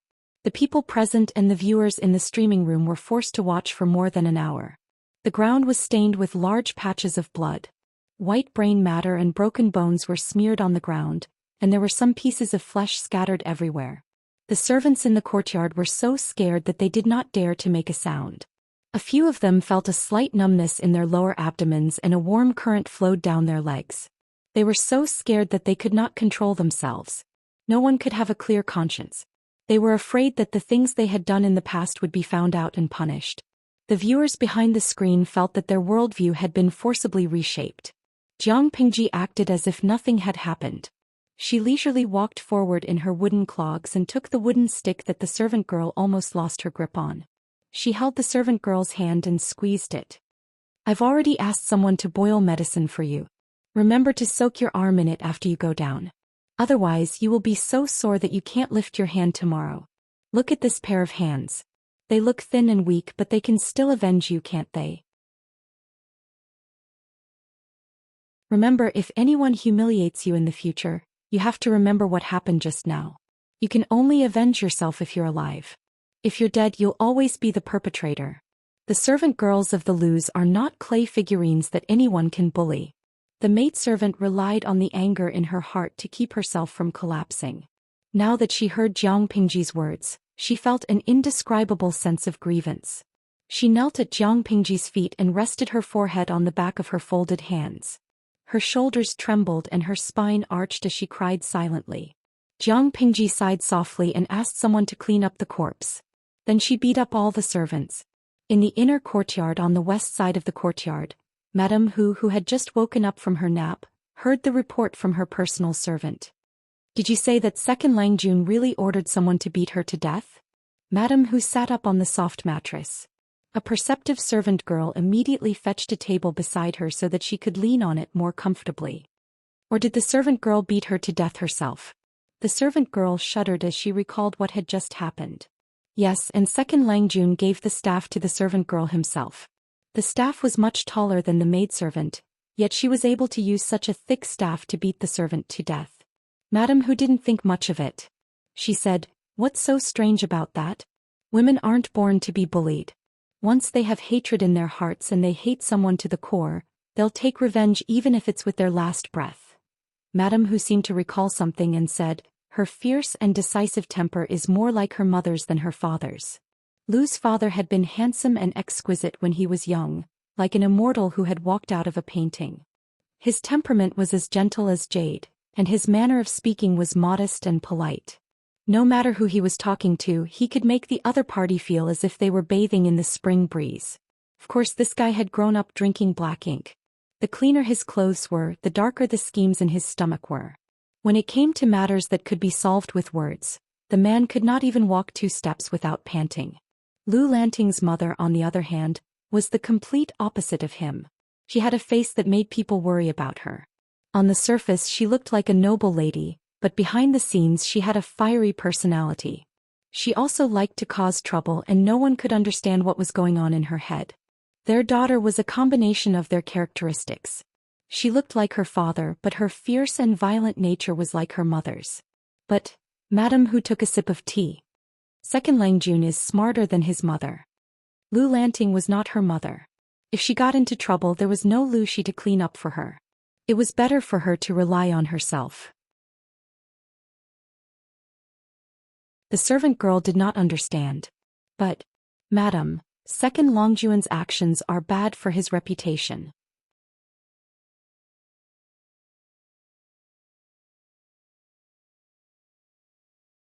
Chapter 34. The maid did not dare to say anything else. She had served Madame Hu for many years, but she still did not understand the lady's temper. Could be said that she liked Second Langjun, but she secretly liked to make things difficult for people. He was also indifferent when she met people. After all, he was the only legitimate son left by the late Madame. Madame Hu, who had pestered the old master to become his concubine, did not like Second Langjun. However, the maid did not think that Madame Hu hated Second Langjun. The most obvious thing was that Madame Hu had been managing the factories left behind by the late Madame for the past few years. The profits of the factories had increased over the years. Some of them were even a few times more than the Lu family's businesses. But Madame Hu had no intention of taking them for herself. It seemed that she was sincerely helping Second Langjun take care of the businesses and return them to the rightful owner. Other than that, Madame Hu had fainted the day before when she heard that Second Langjun had been kidnapped. To be honest, she was getting more and more confused about the situation of this small Lu residence. Madame Hu's maid could not understand the Lu family, and Jiang Pingji was also getting dizzy. Jiang Pingji planned to read all the books in the study in order to understand more about this era. With her memory, it would not take long. Other than a few books that were bound with paper, most of the books were made of heavy bamboo slips. However, before she could see much, Takshu, the maidservant who was serving her, said that this month's rations had been delivered. Allowance. Jiang Pingji searched through Lu Lanting's memory and vaguely knew that it was like pocket money. However, when she saw the pile of items in her room, she realized that she had been wrong. The allowance was not just a box of silver or copper coins, but also daily necessities.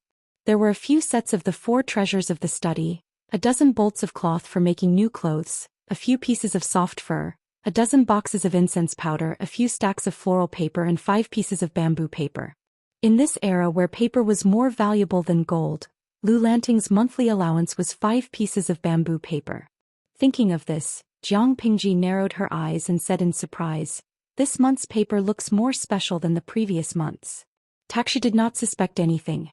Instead, she had an expression that said, "Second Langjun has good eyesight." She secretly pinched the rather heavy purse in her sleeve. According to the owner, the craftsmen have experimented and adjusted it several times. The toughness of the bamboo paper is better than before and the texture is smoother to the touch. Jiang Pingji went over to touch it. The paper was indeed better than the ones on the bookshelf. However, this was not the main point of her concern. Although paper-making technology existed in this era, it was not mature. The quality of the paper produced was not good and it was not widely used. Therefore, good paper was still expensive.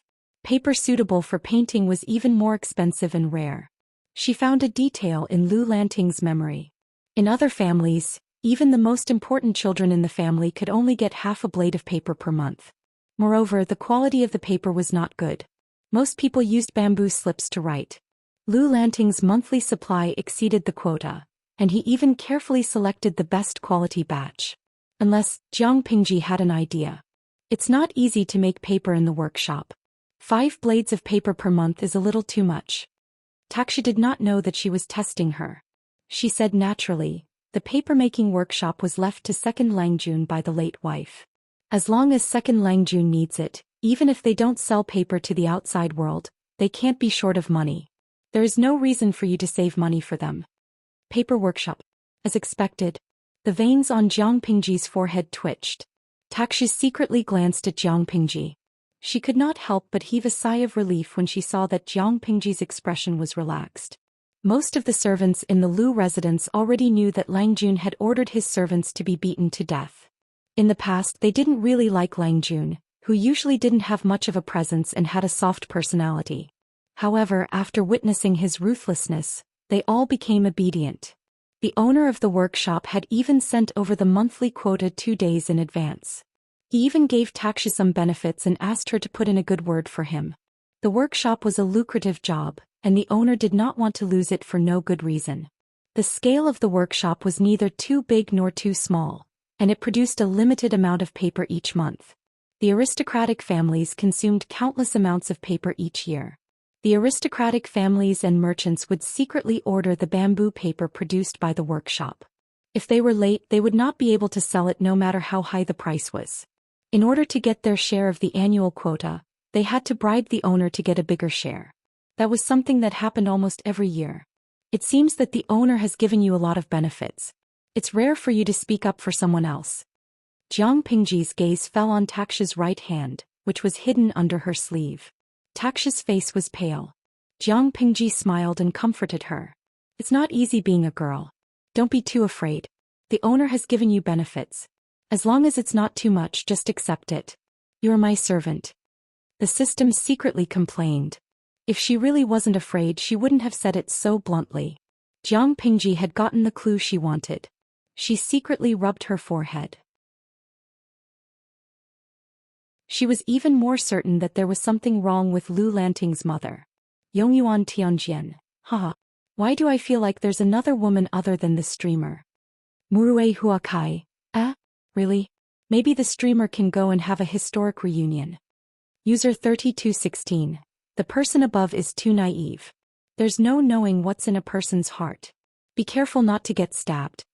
User A11. Why do I feel like if there's another woman from another world, the streamer should be merciful if she doesn't stab her to death?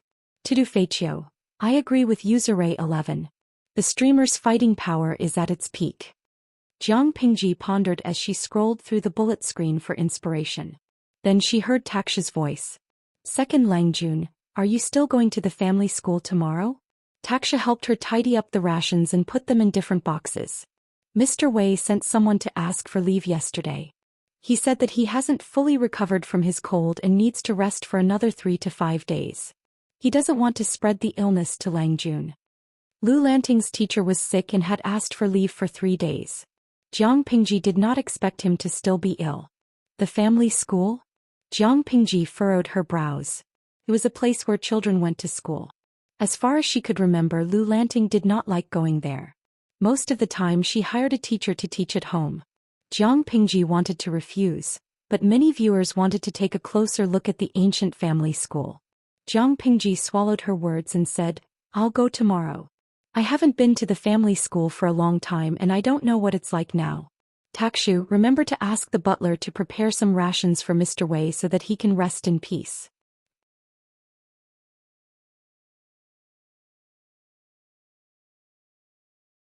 Chapter 35. No matter what era it was, a child's education was always a huge expense.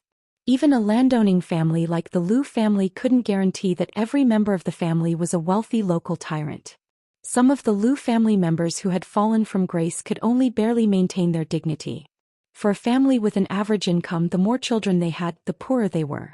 While they appeared to be doing well on the surface, their quality of life was very worrying. How could they afford to pay for their children's education when they could barely afford to eat?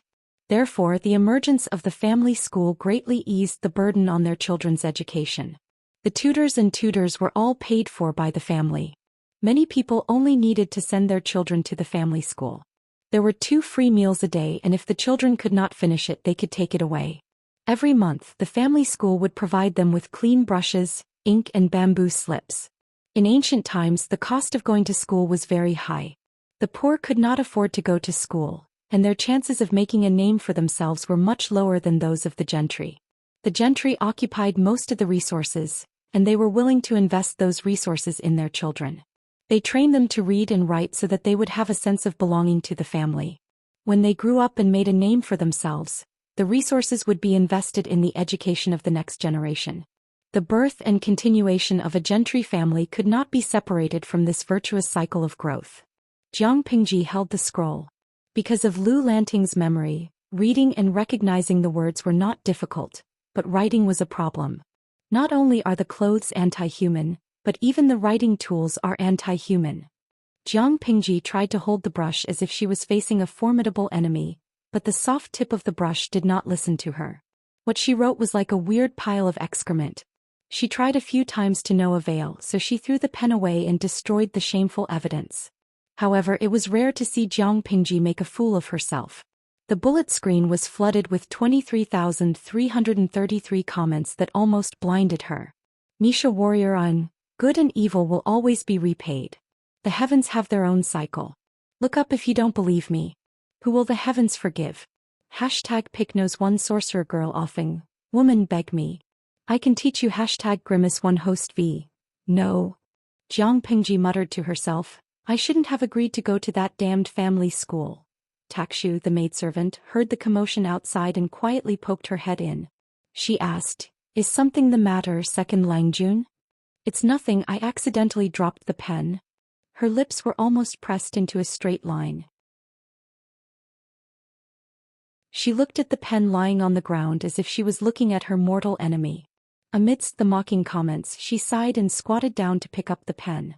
The audience who was rejected did not seem to see Jiang Pingji's rejection. They copied and pasted a large section of the basic essentials of calligraphy from somewhere. Jiang Pingji's eyebrows were knitted into a tight knot. Her right hand mimicked Lu Lanting's grip on the brush in her memory. Then she combined the basic essentials of the brush strokes on the bullet screen. Her hand trembled as she tried to get closer to Lu Lanting's handwriting. Lu Lanting's memories were like supplementary materials to her. As long as she did not purposely search through them, her memories and emotions would not be affected. However, there was a downside. Jiang Pingji's habits and actions were basically her own when she was not purposely hinting at them. Even if she purposely imitated Lu Lanting, it would still be easy for people who were close to her to see through her. There was not much in the study, but there was an abundance of bamboo paper. She did not mind using it to practice calligraphy. Lu Lanting could only use up half a month's worth of bamboo paper. She saved up the rest and stored them in boxes. At first, she was not used to writing with a brush. The tip of the brush was too soft, and if she was not careful, her handwriting would become very ugly. But after a few tries, she gradually got the hang of it. She used her ability to control her arm's strength and slowly gained experience. After practicing on a few pieces of paper, her handwriting was 50% similar to Lu Lanting's. It made sense. She had practiced according to Lu Lanting's memory. Of course, it was similar. The audience watched in disbelief as the streamer's handwriting changed from lying down to standing up.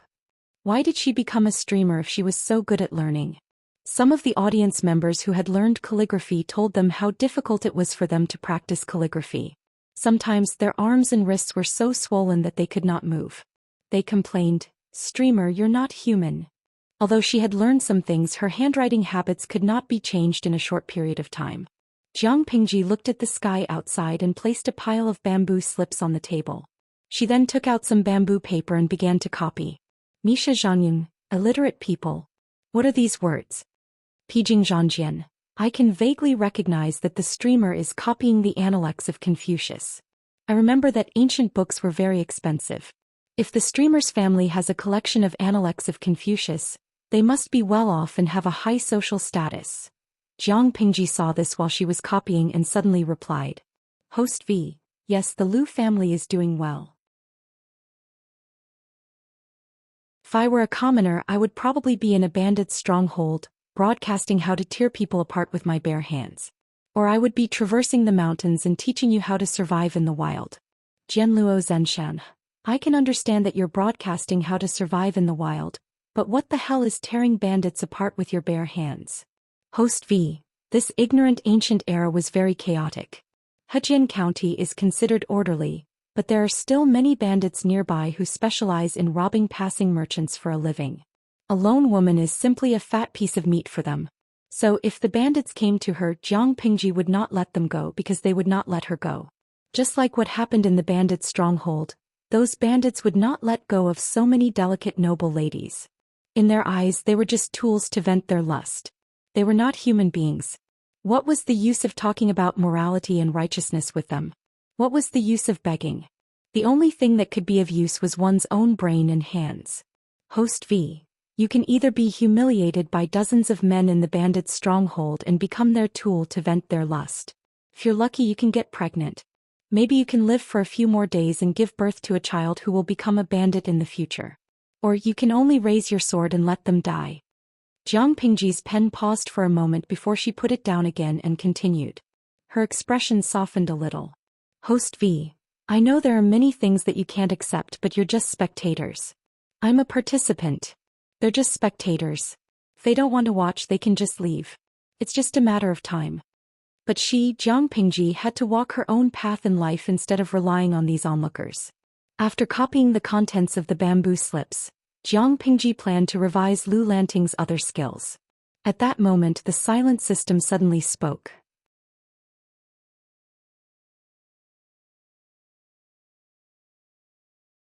Chapter 36.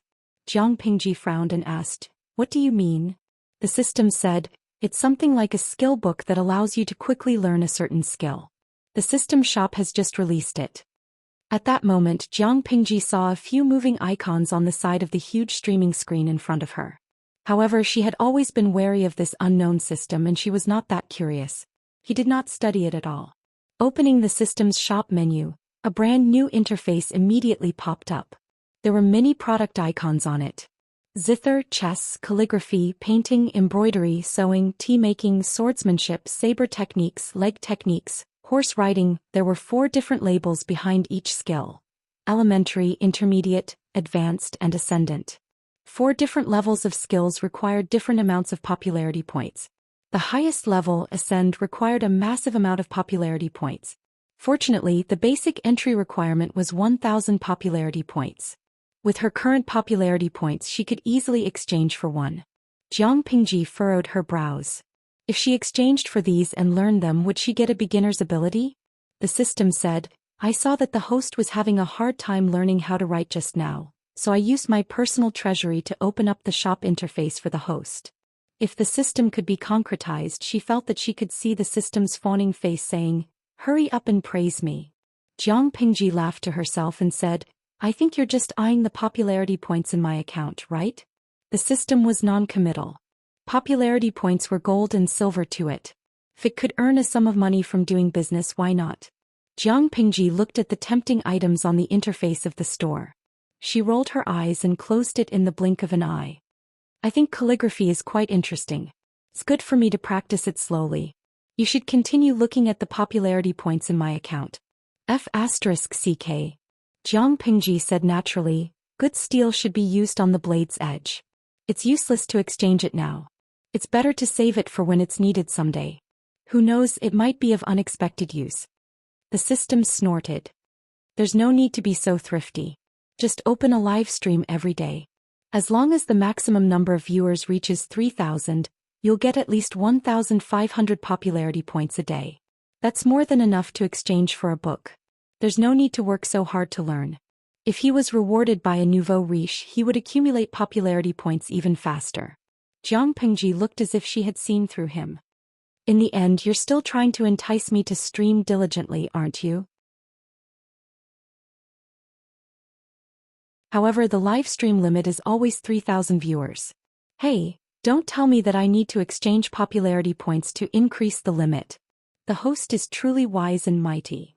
The system was almost about to wag its tail. A level 1 host requires 100,000 popularity points to advance to level 2. As the host's level increased, the maximum number of viewers in the room would also increase. Naturally, the speed at which he accumulated popularity points would also increase. Jiang Pingji secretly rubbed her brows. The system's tricks were too deep. The host can only upgrade his level with popularity points? The system thought for a moment and said, "Not really. There is another channel, but it depends on face." As a perfect plain live broadcast system, there were naturally many ways to play it. It was impossible to only have a single boring live broadcast. Jiang Pingji guided him. "What channel?" The system has 4 live broadcast modes. The first is the free live broadcast mode. Just like what the host is doing now, you can broadcast whatever you want. The second is the semi-interactive live broadcast mode. The host selects some live broadcast content for the audience to vote. Then the live broadcast content with the highest number of votes.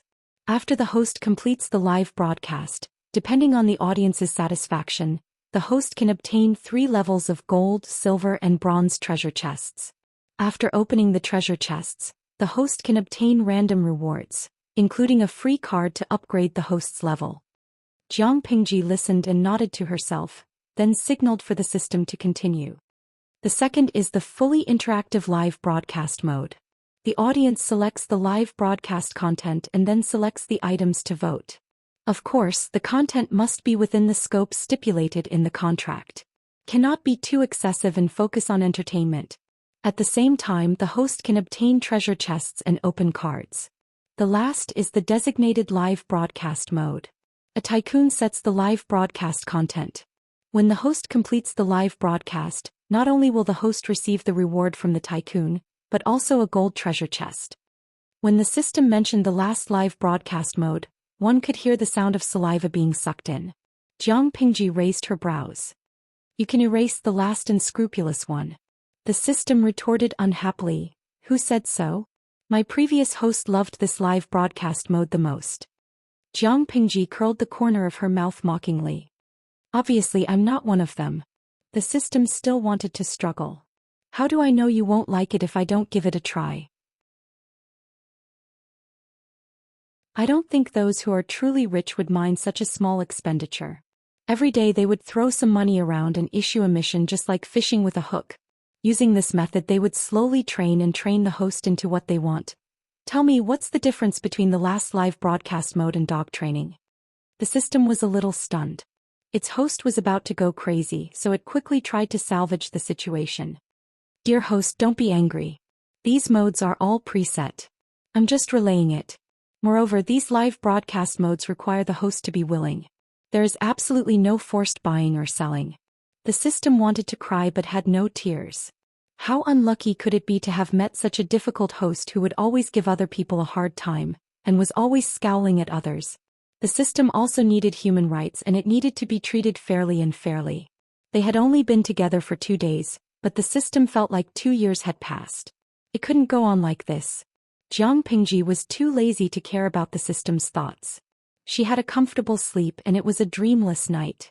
The next day, on the way to the family school in the carriage, she started the live broadcast on time. Viewers entered the room one after another. They were all viewers who had subscribed to the room. As soon as Jiang Pingji started the live broadcast, they received a notification and could enter the room by clicking on the live broadcast room number. Host V. Good morning, everyone, asterisk caret underscore underscore caret asterisk. After Jiang Pingji greeted them, many viewers said good morning, good afternoon and good evening to her one after another. It seemed that there were many people with jet lag in this small live broadcast room. She was bored, so she asked the viewers for their opinions. Host V. Do you have any live broadcast content that you prefer to watch? Tudufecio. Host, you can learn the 4 arts I can secretly learn from you. Then I can go out and show off. Dezhuangzhu Furen. I can read stories. I don't know what stories were like in ancient times. Will there be overbearing scholars who fall in love with me? Overbearing princes who fall in love with me? Overbearing masters who fall in love with me? Even if it's an overbearing county magistrate who falls in love with me, I don't mind. 23333 Dong Hai Guangzhu. Go to brothels, drink wine, hug courtesans, then have sex with girls. Jiang Pingji. Young people in that dimension, do you know that your thoughts are very dangerous?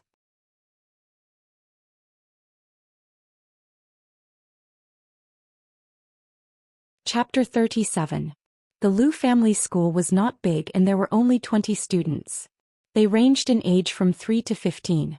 The size of the school, the number of students, and the age of the students were very different from what Jiang Pingji had imagined. She could not help but think back to her school days. Dezhuangzhu Furen.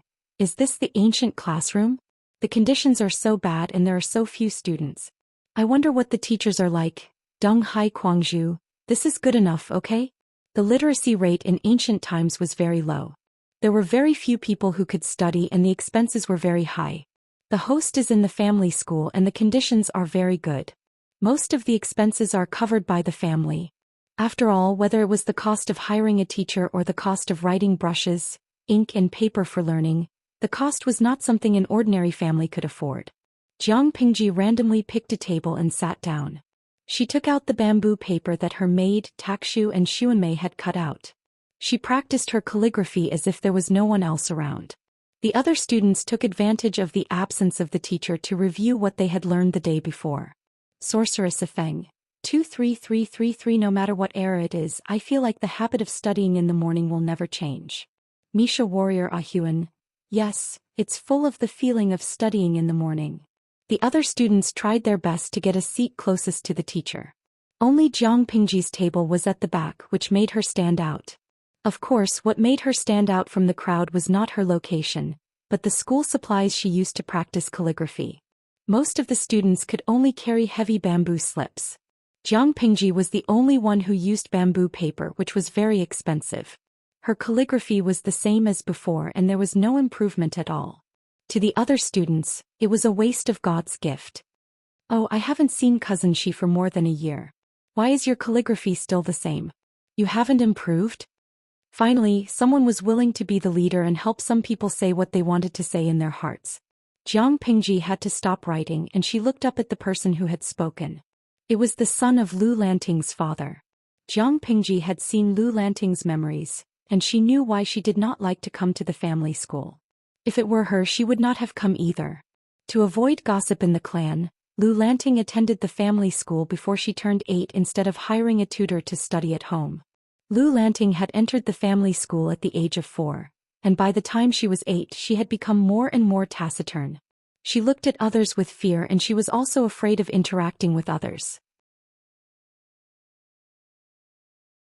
The root cause was the family school, or rather the bullies in the family school.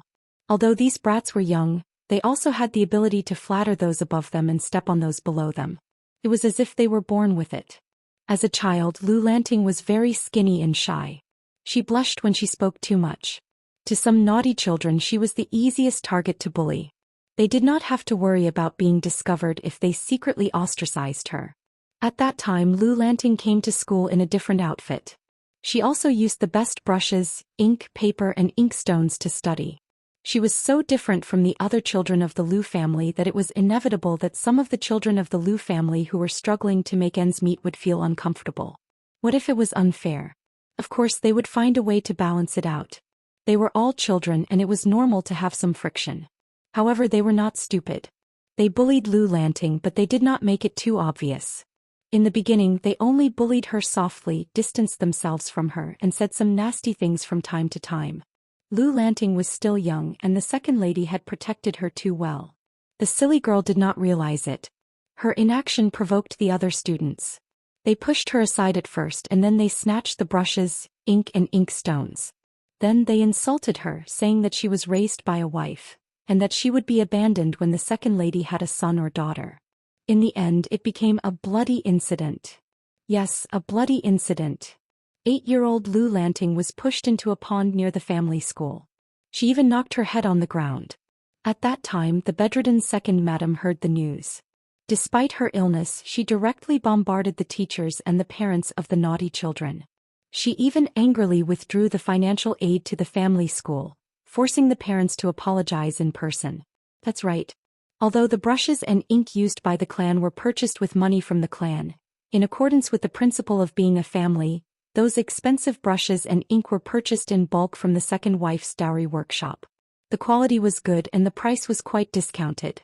It was said that the children were young and did not mean to hurt others, but that was not an excuse for them to hurt others without apologizing. Jiang Pingji narrowed her eyes. She had only seen the person in front of her a few times during the festive season. He was one of the naughty children who had ostracized Lu Lanting. Also, was this fellow mocking her words? Tudufeichio, streamer, your words are being mocked. They're red and dazed. Ye Saigao, streamer, look at your face. I've only been learning for a few hours. Jiang Pingji glanced at the livestream screen. Her action was seen as arrogant disregard by the other party, and she was immediately put on the spot. With the intention of humiliating him, he sat down in front of her. He scolded her, but his face showed some excitement. Cousin Xi, since you've hired a teacher to teach at home, you should naturally learn from the teachers. You're always playing around and don't know what's good for you. If second uncle comes back to teach Cousin Xi, he'll be so angry that he'll fall. Jiang Pingji glanced at him and said slowly, it's okay. Only with comparison can we know who's better and who's worse. Father won't blame you. What did she mean? Not only did the cousin not understand, but the audience watching the livestream was also confused. Cousin. Jiang Pingji continued to speak slowly, it's only March. Mosquitoes aren't that big. What? The cousin didn't understand at first, but when he saw where Jiang Pingji was looking, his cheeks suddenly turned red. He pulled up his collar unnaturally and glared at Jiang Pingji with a look of embarrassment and annoyance. "Cousin, you look handsome. I think your brother is very satisfied with you." Jiang Pingji blinked under the cousin's gaze and said meaningfully, "If you're not feeling well, it's better to ask the teacher for leave as soon as possible. After all, it's extremely rude to be restless in the teacher's class, not to mention sitting down in front of others." After she finished speaking, Jiang Pingji took the book box that she had just packed away and sat down on another mat. Coincidentally, the teacher arrived late and saw the cousin sitting on the floor in a daze. He was so angry that his beard almost flew up. "You're rude." Teacher. Jiang Pingji was not affected at all. Instead, she opened the bamboo scroll and listened to the teacher's lecture while reading the bullet screen. "Ye Sai Gao, can someone explain what just happened? I saw that cousin sitting down to lecture the host for no reason, and then the teacher came over and scolded him. Oh my god. This was the first time I knew that an old pedant from ancient times could scold people so harshly and to the point."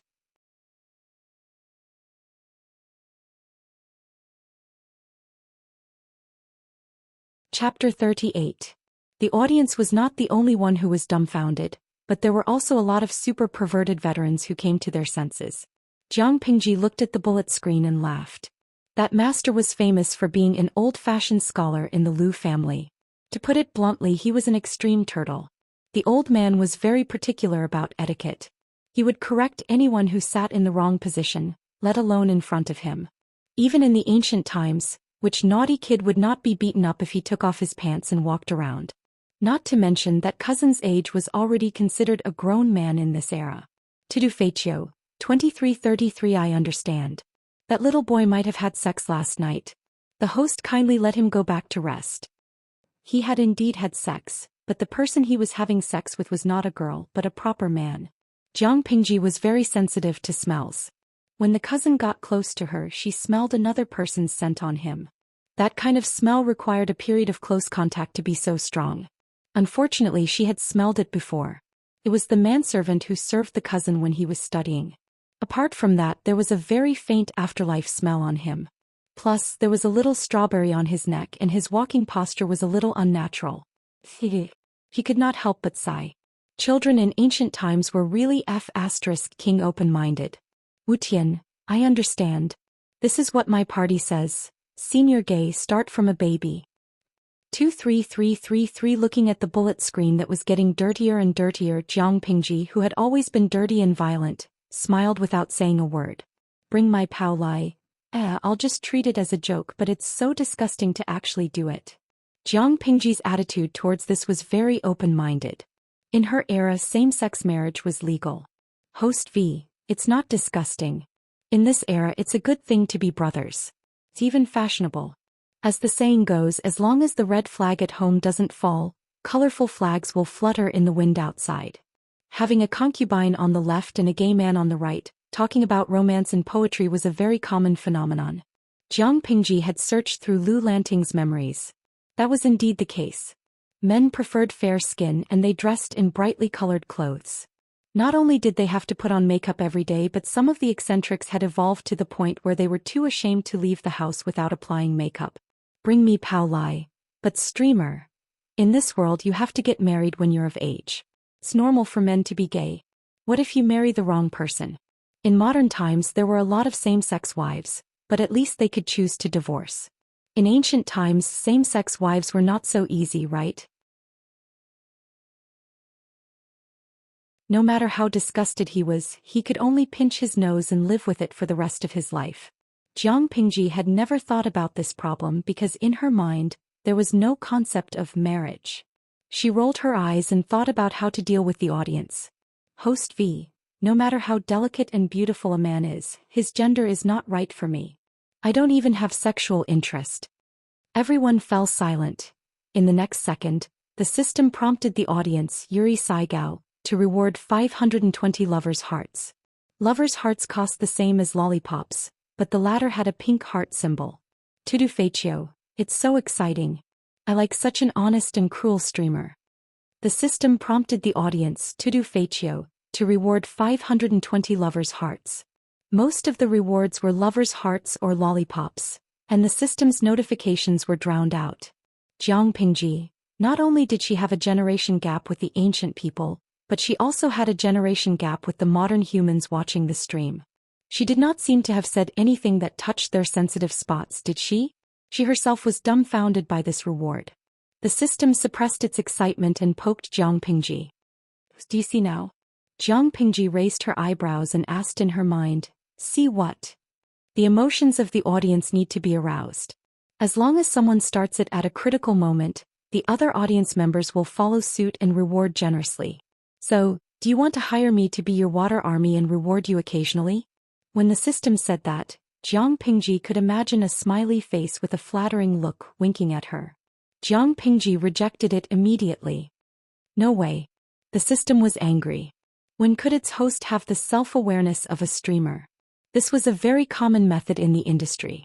It was not fake. Small investments and high returns. Why didn't she agree to it? A streamer, in addition to her own strength, also needed the cooperation of a team. Otherwise, did the rich people come out of nowhere? Wasn't it the water army and the rich people throwing bricks to attract jade? They lured the rich people who wanted to compete with them and made them willing to pay for it step by step. While she was chatting with the system, Jiang Pingji, who was suspected of being absent-minded, was caught by the master. Wuxia, repeat what I just said to you. The headmaster wore a serious face. If it were any other day, he would have reprimanded a student who was so distracted. However, since the student was Jiang Pingji, he could not bear to do so. Wasn't the kidnapping case that caused a storm in Hejian County 2 days ago the reason why Jiang Pingji was so distracted? Jiang Pingji stood up and thought for a while. She repeated the master's words without missing a single detail. The headmaster twirled his beard and felt satisfied. He asked leisurely, so what do you think of this? Some people were born to memorize like Jiang Pingji. She had a photographic memory and amazing observation skills. However, memorizing a paragraph did not mean that she could understand it. Given Lu Lanting's status, people had high hopes for Lu Xi's only legitimate son.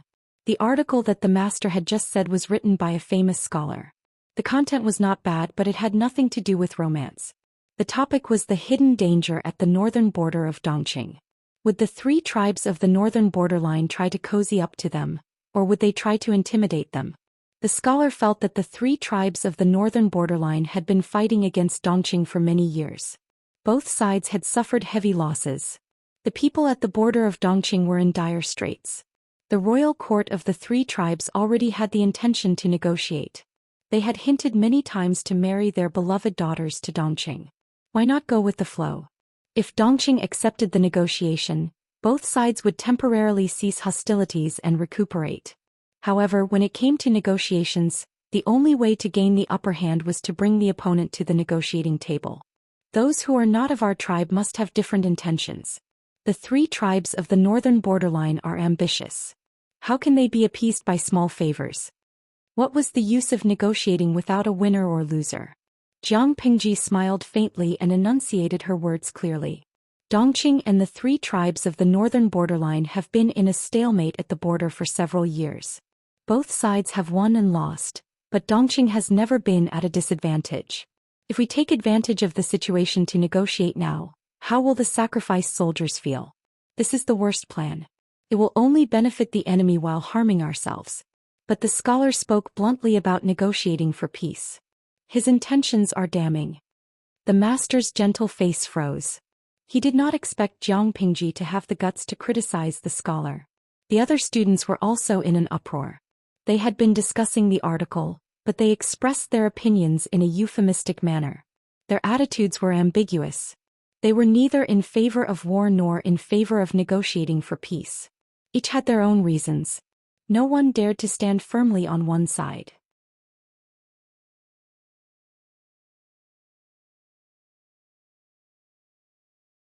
Chapter 39.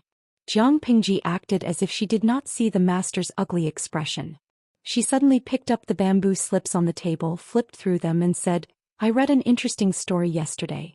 It was about 8 years ago when Master Yuanjing went to the northern borderline to lobby and protected the 3 cities of the northern borderline by himself. Speaking of this, the master seemed to have thought of something and his face turned pale. Jiang Pingji threw the bamboo slips on the ground and said loudly, "Peace talks? The 3 cities have not been returned. How can we talk? Do you remember 12 years ago when the former emperor passed away and the new emperor succeeded the throne? The 3 tribes of the northern borderline took advantage of the turbulence in Dongqing to attack the 6 cities at the border and slaughter more than 100,000 people? This battle has been going on for 3 whole years and countless soldiers have died. 6 cities are still in the hands of the northern borderline. On the day of the peace talks, the 3 tribes of the northern borderline came with the conditions to force Dongqing to cede 3 more cities, bow their heads and pay annual tribute. None of the scholars in Dongqing would ever forget this incident. It was a humiliation that could never be washed away in their entire lives. When the royal family of Dongqing advocated for peace talks, there were many strong Confucian scholars who protested to the death. In the end, Master Yuanjing fought with the barbarians of the 3 tribes and got back 3 of the cities after much difficulty. Of course, outsiders like us don't know the situation at that time. We only know that the barbarians of the northern borderline were only willing to return 3 cities. The other 3 cities were still in the hands of the 3 tribes. The people of the 3 cities became the 9th-class untouchables in the eyes of the barbarians of the 3 tribes. Do you still remember? For the 3 cities, the friction between Dongqing and the 3 tribes of the northern borderline at the border had not stopped for years. If we continue to negotiate now, the 3 cities will never be returned. That great Confucian is so shameless. Just a few words, a few curses and a few empty and stupid words and he's actually willing to hand over the 3 cities. Peace talks? If you want to talk we can talk about it after the 3 cities are returned. It was ridiculous that the great Confucian scholar thought that he could give away the Empress concubine and hope that she could enlighten the barbarians of the 3 tribes of the northern borderline. It was such a noble task. Why not sacrifice and send all the women in his family for peace talks? Of course, in addition to this, there is another important reason why we can't negotiate. It's the 4 factions of Nanman. Jiang Pingji had seen the great universal geographical map hanging in the study yesterday. As one of the 5 countries, Dongqing's geographical location was somewhat awkward. Not only was it connected to the 3 tribes of the northern borderline, but it also had a junction with the 4 tribes of Nanman. Unfortunately, these 2 places were full of aggressive tough bones. If they were not completely destroyed, the other party would rise from the dead sooner or later. Their vitality was as strong as the insect race. We absolutely can't give the 3 tribes of the north borderline any time to breathe. Once the peace talks start, we'll give them enough time to recuperate. It'll undoubtedly be nurturing a tiger that will invite disaster. When the time comes, the 3 tribes of the north borderline and the 4 factions of Nanman will join forces to attack Dongqing. That would be a direct checkmate. Nonsense. The 4 factions of Nanman are now at war with Nanqing Kingdom. Why would they care about Dongqing? Fight. Jiang Pingji smiled as she looked at the young man who had spoken. Nanqing will be utterly defeated soon. There were 5 countries in the world. Dongqing, Nanqing, Xichang, Beiyuan and Zhongzhou, which was located in the center of the Central Plains. Dongqing was not the weakest, but it was not the strongest either. Nanqing had been at war with the 4 factions of Nanman for the past 2 years. In the past 2 months there had been many reports of victory, but it would be over soon. De Zhuangzhufuren. I feel like I've learned history for nothing. QAQ, so the streamer has traveled through an imaginary dynasty. I just wanted to show off and talk about it, but I was slapped in the face in the next second. It hurt so much. Huyuo Jiajiago. It's not really imaginary.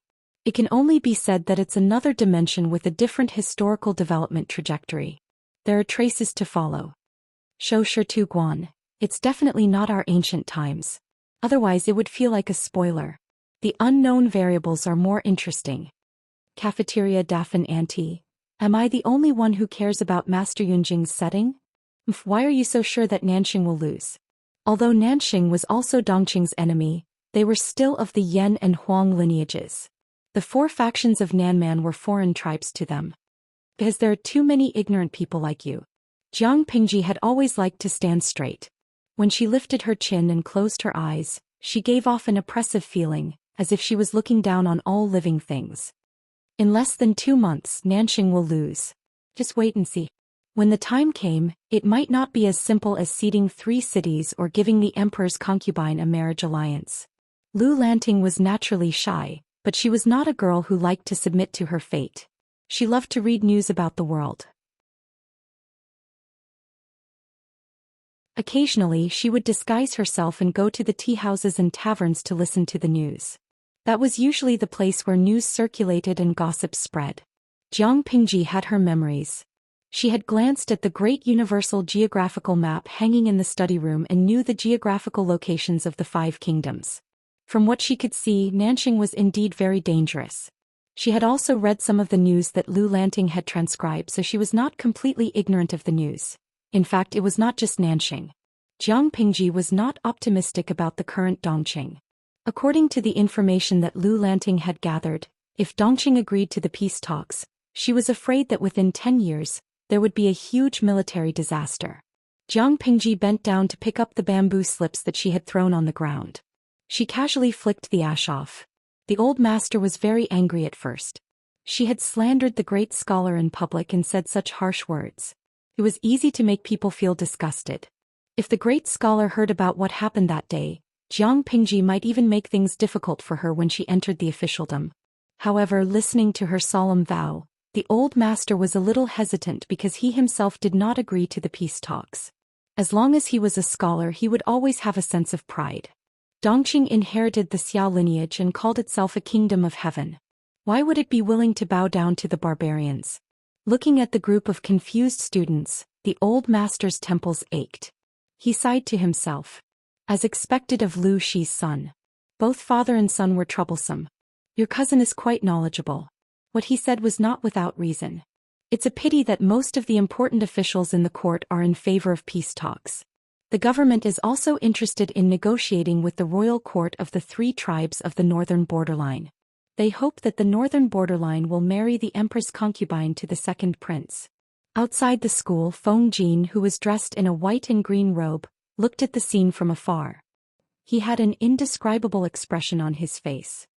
Lanting used to be very reserved and gentle. After the ordeal, he's showing signs of revealing his abilities. The person who spoke was Lu Lanting's cousin Lu Heng. He was the eldest son of Lu Lanting's father's biological brother. If there's a chance, I'd like to have a good chat with him. Feng Jin looked away. Was that really a girl in the house? Lu Heng said, what's so difficult about that? Call him over and I'll introduce him to you. Lu Heng knew Feng Jin's background. If his cousin could befriend him, that would be the best. Feng Jin thanked him, but he felt a little uneasy. Jiang Pingji had left a deep impression on him that night. However, it was rare to find someone who shared the same opinion as him and had such a tacit understanding with him. He was secretly looking forward to their meeting later. He wondered if Jiang Pingji would be surprised if she knew his identity. Feng Jin smiled and said meaningfully, Yaoji, you may not know this, but your cousin is a wonderful person.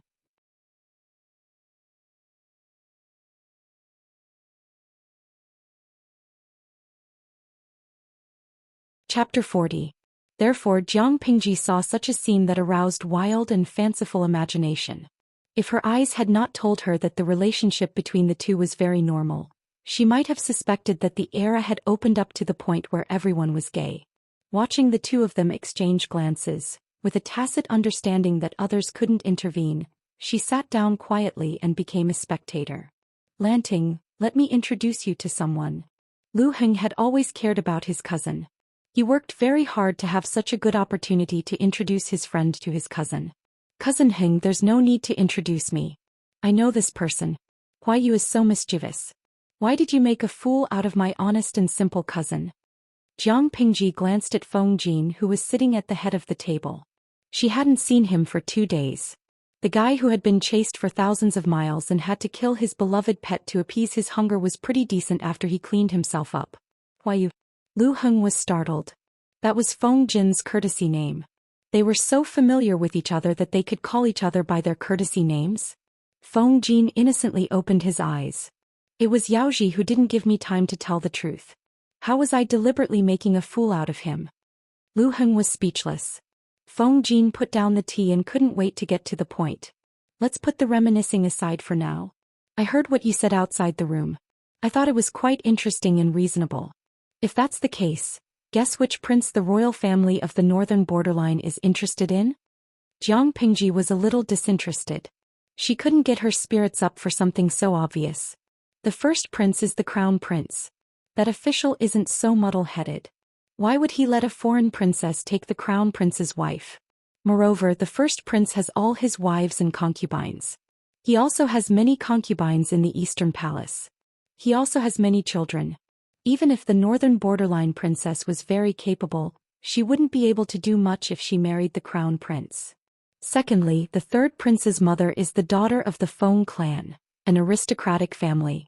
They value bloodlines very much. If he marries the princess of the northern borderline and has a son mixed with foreign blood, how can the Feng clan accept this grandson?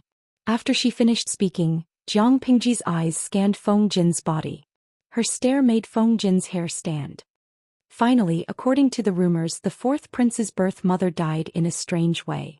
Since he was young, he has been disliked by the people in the palace. The emperor is always vigilant against him. If he were to marry the princess of the northern frontier, he would have a powerful and influential in-laws. How could the emperor feel comfortable? Feng Jin nodded as he listened. The content of Jiang Pingji's analysis was similar to what his father had said, but the style was a little different. So, Jiang Pingji looked at her 5 fingers and smiled. His mother was born in a merchant family. He doesn't have many connections in the imperial court. He only has a few subordinates and the emperor likes him. That's perfect. This was a judgment from the perspective of the Dongqing emperor. From the perspective of the Beijiang royal court, the second prince was also the most suitable. He was stupid and easy to manipulate. The second prince, whose brain was half muscle and half hay, who was impulsive, reckless and easy to bully, had been chosen. Feng Jin was speechless. The second prince was not well liked by others. His father commented that he was uncultured and pretentious. Jiang Pingji directly criticized him as worthless. However, although the two had different styles, the final conclusion was very similar. The second prince was useless and had been abandoned. Thinking of his father, Feng Jin could not help but ask, "Lanting, if you were the king of the Beijiang royal court, what would you do?" Jiang Pingji blinked and curled her lips into a smile, which made Feng Jin feel even more uneasy. "If I were the king of the Beijiang royal court, of course I would sleep with the princess of Dongqing and have a taste of the gentleness of a Han woman. Then I would send my ambitious daughter to the second prince's manor. After this peace talk, the princess of the northern frontier would at least get the position of a princess consort. Then I would provoke the brainless but ambitious second prince." Jiang Pingji was too lazy to chew on words. When she was in school, she had always passed history and culture classes with a passing grade. The second prince is a very interesting person, but one can't blame one's parents for being stupid. If used well, it is a sharp knife that can stab whoever it points at. After all, isn't killing one's father and brother an old skill passed down by the Dongqing royal family? What's more, the second prince has always been at odds with the Count of Zhenbei, who is guarding the border of Dongqing. As long as the conflict between the two sides is aggravated. The emperor has been coveting the military seal in the Count of Zhenbei's manor for a long time. He has long wanted to get rid of the donkey after it has outlived its usefulness. Once the peace talk starts, Dongqing will not have the pressure from the border. The Count of Zhenbei, who controls most of the troops in Dongqing, will be in danger. It was not that there were no wise monarchs who were suspicious, but the emperor of Dongqing was only left with suspicion. When the birds are gone, the fine bough is hidden. When the cunning rabbit is dead, the hound is cooked. Although she felt that the words of the ancient times were unreasonable and anti-human, some of the words were quite reasonable. As long as there is a problem with the Count of Zhenbei's residence, the northern borderline will immediately turn hostile. When that time comes, I think the courageous and resourceful princess of the northern borderline will achieve her goal and completely drive a wedge between the second prince and the emperor. Maybe she can even make some other small moves. Jiang Pingji's words did not give the emperor of Dongqing any face at all. She even brought up the old history of him killing his father and brother. After the chaos of the 16 countries, from the unification of Xia to the division of Xia by the 5 countries, the monarch's authority was challenged several times. His control was greatly reduced and the aristocratic families developed to their peak. Nowadays, scholars came forth in large numbers and hundreds of schools of thought contended. Speech was freer than ever before.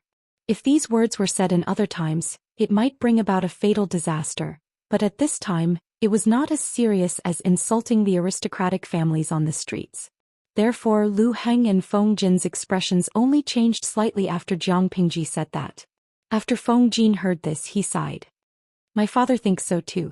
If we talk about peace, it is a small matter to force the people to remonstrate with death or to condemn by word and pen. I'm afraid that the Count of Jinbei's residence will be feared by the emperor. When that time comes, the royal court of the northern borderline will use a knife to kill us and get rid of the thorn in their eyes. Speaking of this, it was necessary to mention the current trend of Dongqing, to respect the literate and suppress the military. The founding emperor of Dongqing was a traitor of the previous dynasty. He betrayed and killed his lord, which was why he had everything he had today. Perhaps they were afraid of this in their bones, so they were very strict with the generals and vigorously supported the literate. Generation after generation, the generals became more and more useless.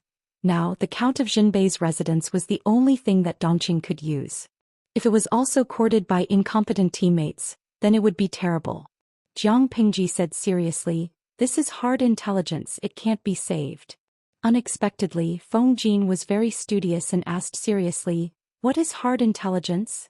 At this time, the audience watching the livestream could not help but send out bullet screen comments one after another.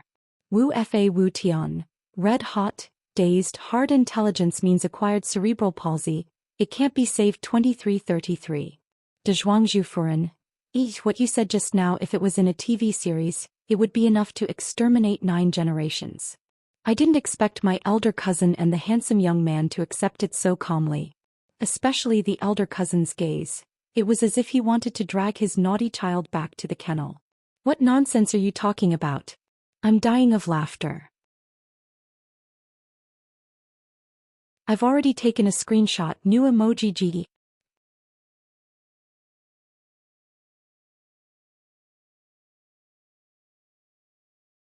Chapter 41. Jiang Pingji was stunned for a moment, then said mysteriously, being mentally retarded is an illness related to the brain. It is stubborn and difficult to cure. Feng Jin did not understand at first, but when he thought about what Jiang Pingji had said, he suddenly understood that the girl was mocking him again. Although the authority of the monarchs in this era was becoming less and less dignified and was being hindered by the aristocratic families in various aspects, in the end, it was still the emperor who reigned supreme. Feng Jin wasn't very old, but he sternly admonished, Nian Lanting is still young and insensible. Just treat these words as the words of a child. There's no harm in listening to them. However, if you enter the officialdom in the future and continue to speak so carelessly, there will be people who will make things difficult for you. Lu Heng was naturally willing to raise both his hands and feet in support of this point. As his cousin, he was very worried about his unruly cousin. He had originally wanted to teach him a lesson in private when he got home, but Feng Jin took the initiative to point it out. It saved him the trouble of arguing with Jiang Pingji. Jiang Pingji smiled without saying a word. She had no concept of entering the bureaucracy and did not care about it. After that, Feng Jin deliberately asked some questions about her studies. It was not difficult, and Jiang Pingji relied on Lu Lanting's memory to answer 70% of the questions. Feng Jin suddenly changed the topic and said to Lu Heng, forgive me for being blunt. Although the family school is not bad, Lanting's studies here will be delayed. The family school itself was a huge investment with no short-term returns. It was like a bottomless pit. Most of the time, it was to take care of the poor clansmen who were short of money. The teachers were enough to teach the children, but if they wanted to further their studies, they had to go outside to study. Jiang Pingji said, I've only studied in the family school for a few days. I've hired a teacher to teach me at home. But I'm not talented enough to live up to the teacher's teachings. Not only did I not learn much from him, but I also made a fool of myself. Lu Heng listened and agreed with Feng Jin's words. He had always felt that his cousin was intelligent and sensible, but he was a bit introverted and did not like to talk or play with others. His studies were mediocre. It must have been due to his previous experience in the family school and the lack of guidance from the teachers. Feng Jin continued to ask, may I know who the teacher is? Jiang Pingji did not understand, but before she could answer, Lu Heng said, "It's Wei Yuan Wei Gong Chao." Jiang Pingji's current master's surname was Wei, and his first name was Yuan.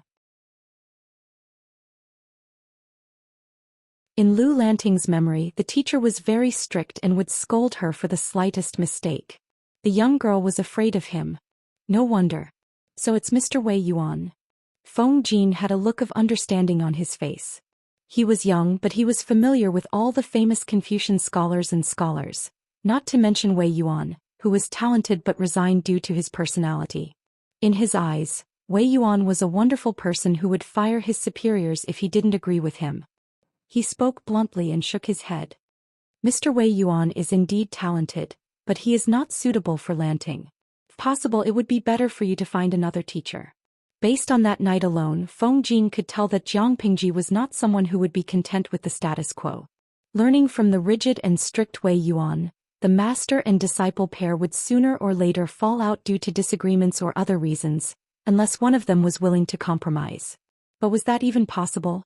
Wei Gongchao was stubborn and unyielding. He would fire his superior, not to mention Lu Lanting, who was only his student. Find another teacher?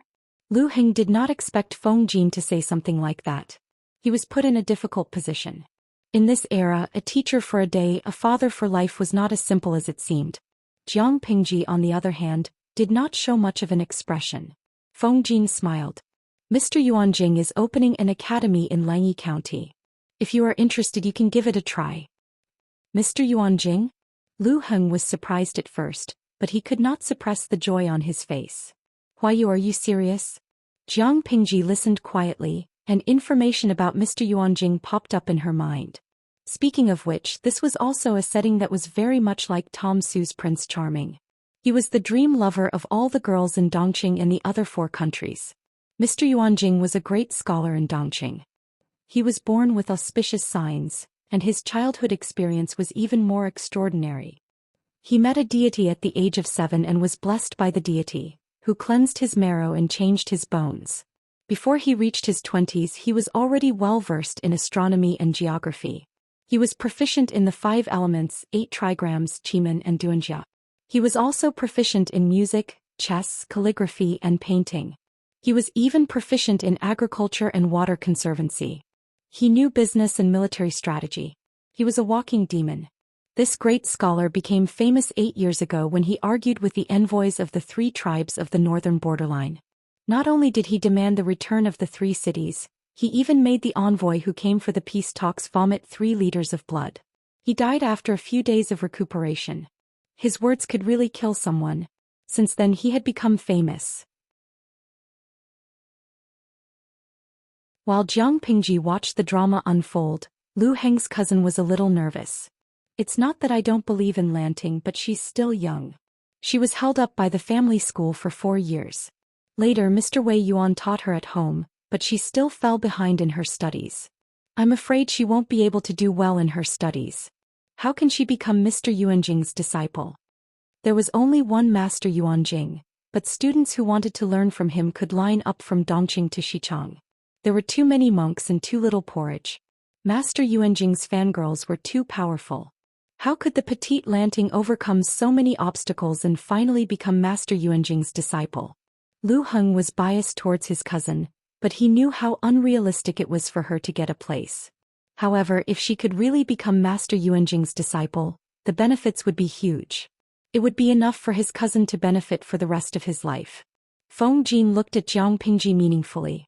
I don't have much confidence if it's someone else, but if Lanting goes, all she has to do is report her family name and Master Yuanjing will definitely give her face. Even if he doesn't take her in, she can study peacefully in the school. Are my parents old friends with Master Yuanjing? Lu Lanting did not remember such a thing. Feng Jin had heard this from his father by chance. We have some history with your mother. It was said that Master Yuanjing had been very poor in his early years. He was the son of a poor family and almost could not continue his studies because of his lifestyle. Later, in the middle of a snowy winter, he met Lu Shi's wife and received money from her. Master Yuanjing rejected other people's help but accepted Lu Lanting's mother's money. It was confusing. Of course, no matter how confused they would not think that Master Yuanjing was a pedophile. Master Yuanjing was already a young man then, while Lu Lanting's mother was only 6 or 7 years old. However, your mother is really knowledgeable. She only said that the money today was only in exchange for a promise in the future. If Master Tian Yuanjing becomes famous one day, she hopes that you can teach her children a thing or two in the future. This is really funny. A 6-year-old little girl saying this to a young man in his 20s. Just thinking about it made one feel dumbfounded.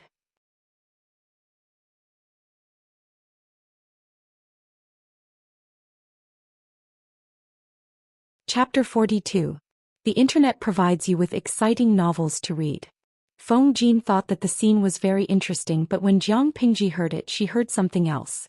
Lu Lanting's mother's background was more interesting than she had imagined. Jiang Pingji was not the only one who thought that way. Many viewers on the bullet screen made wild guesses as well. De Zhuangzhu Furen.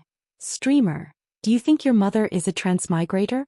She knows history and knows that Master Yuanjing will be famous in the future, so she invested in him in advance. How can adding icing on the cake be better than providing timely help? Wuefei Wutian, that's a big guess, but if it were me I would definitely date Master Yuanjing. Dei Dengming, can you not be so dirty? According to the introduction, Master Yuanjing is in his 20s, and the streamer's mother is only 6 or 7, right? Cafeteria de Fan A. Ha, don't you think the combination of a cute loli and an uncle is very cute? Jiang Pingji glanced at the comments and could not help but sympathize with Lu Lanting's father. Feng Jin turned to Jiang Pingji and asked, Lanting, what do you think? I'll discuss this with my father when he comes back. I can't make the decision for now, Jiang Pingji said. Feng Jin did not force her. It was just a suggestion. It was not up to him whether she wanted to go or not. Shou Shiguan, streamer, will you go? Jiang Pingji frowned and took a sip of tea. An indescribable taste spread in her mouth. She took a sip and put down the teacup. Host V, I'll go. Why not? The northern borderline and the southern barbarians are eyeing us. Dongqing won't be peaceful for long. I have to prepare as soon as possible. Even though the viewers did not know what Jiang Pingji meant, according to her usual style, it was not a small matter. On the official road in Hejian County, a simple carriage sped by. Master will be in Hejian County after the official road. At this speed we'll be home in 4 hours. Inside the carriage, the elegant man in simple attire couldn't help but lift the curtain and take a look outside. The cold wind blew through his hair. This person's eyes were like stars and his eyebrows were like knives. His appearance was extraordinary, but his face was abnormally pale. His cheeks were slightly red and there were dark circles under his eyes. The blue robe on his body made him seem extremely thin and weak, as if a gust of wind could blow him away. He was holding an urgent letter in his hand. His fingers were so pale that they turned purple. It was obvious how anxious the owner was.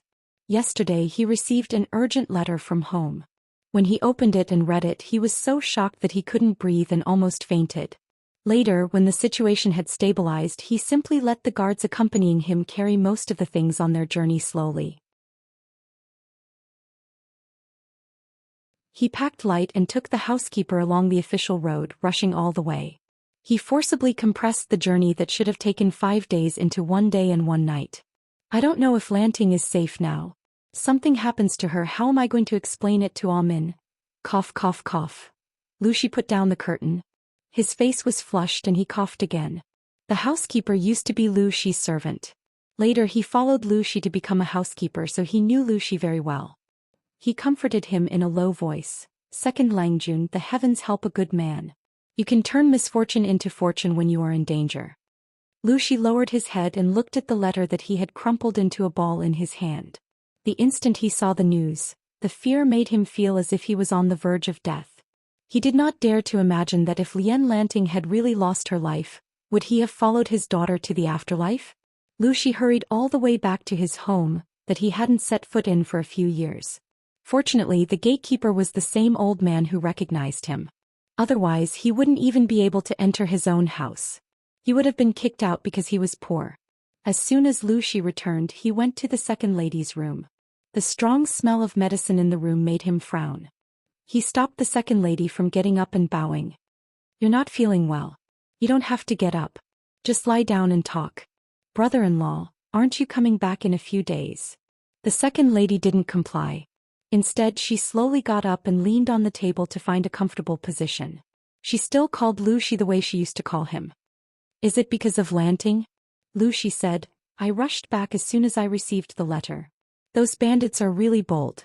How is Lanting now? The second madam shook her head and a faint smile appeared on her sickly pale face. She comforted Lu Xi and said, Brother-in-law, you're usually so rational and careful. Why are you so confused when you're with Lanting? Did you see any signs of a funeral on your way back? My daughter Lanting is fine. Her teacher is sick and asked for leave, but she can't delay her studies. She went to the family school this morning. There's still an hour before school ends. Lu Xi thought about it and realized that it was true.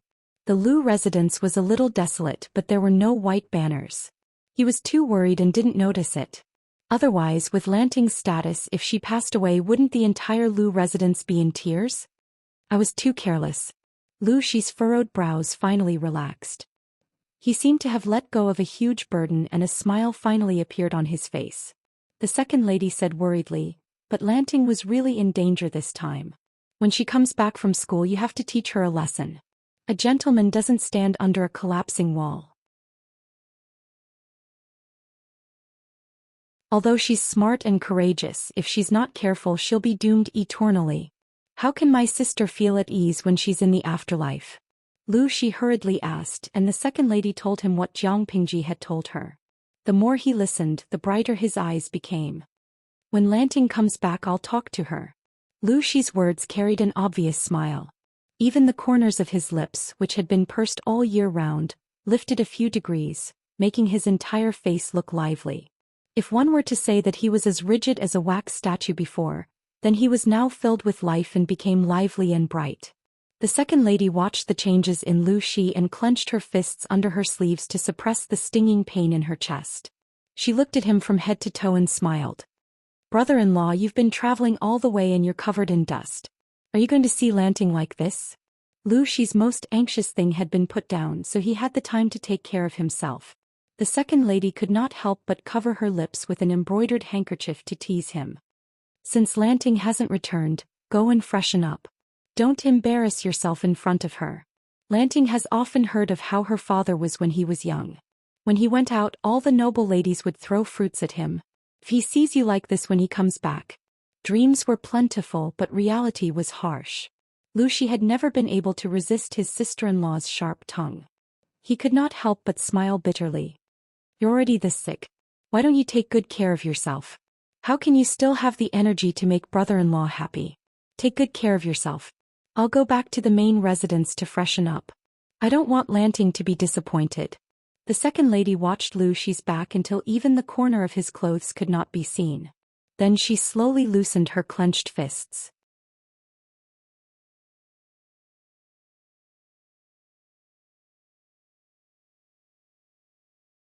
Chapter 43. We provide you with exciting novels to read. Help me lie down. The second lady coughed with a bitter smile and slowly lay back down with the help of the maid. The maid was a little angry. You've been managing the house and raising second Langjun for many years. Why did the master only stay for a short while after he came back? He and my sister are very close. It's not suitable for him to stay in my room for a long time. He's already being very lenient by letting me stay where I am now. The second lady smiled helplessly. She was at her wits' end back then. If it wasn't for her brother-in-law, she wouldn't have survived until today. They were sisters, but their fates were different. Even if she told herself not to be jealous and that she should be grateful, she still felt heartbroken sometimes. Moreover, she had treated Lanting as her own daughter, but this was the end result. The maid was confused.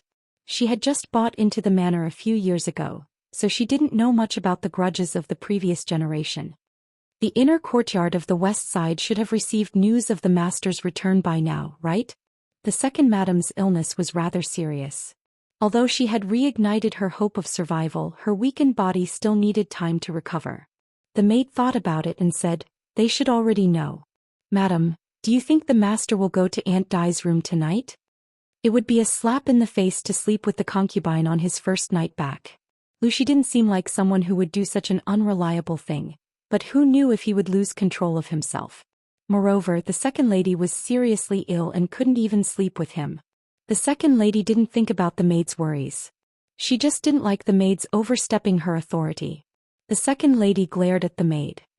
I've let you do whatever you want. You even dare to comment on the master. Seeing the maid kneeling down in fear, the second madam couldn't swallow the anger in her heart, nor could she spit it out. She waved her hand and rubbed her eyebrows. She lay on her side and closed her eyes. Get up.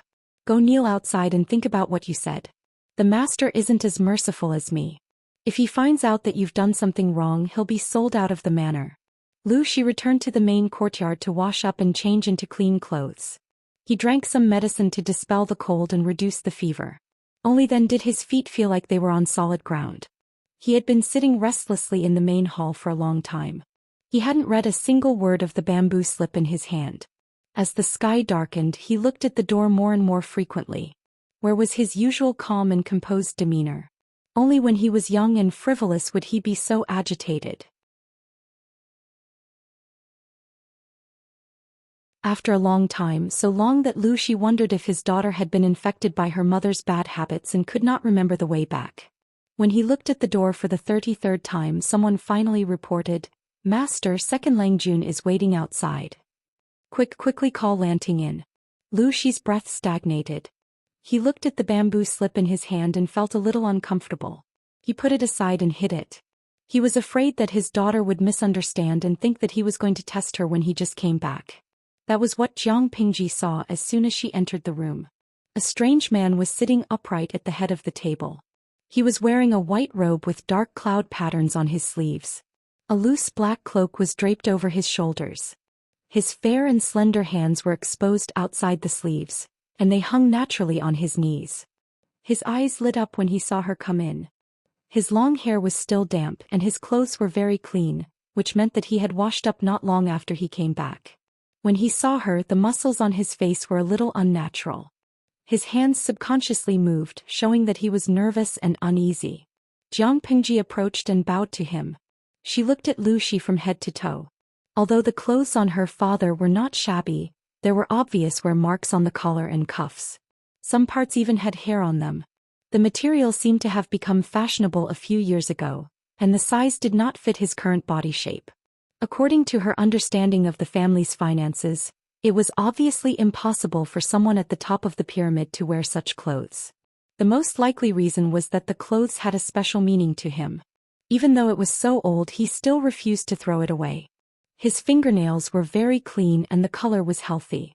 It seemed that he was very particular about his lifestyle and hygiene. The ring on his left hand was obviously a wedding ring. Of course, there was no such thing as a wedding ring in this era, but if Lu Lanting's mother was really a woman from another world, then the wedding ring was definitely there. The marks on his finger were very deep, which meant that he did not take it off frequently. The surface of the ring was very smooth and clean, but the lines were a little shallow, which meant that the owner often took care of the ring and rubbed it from time to time. The smell on his body was very clean. There was no smell of a second person.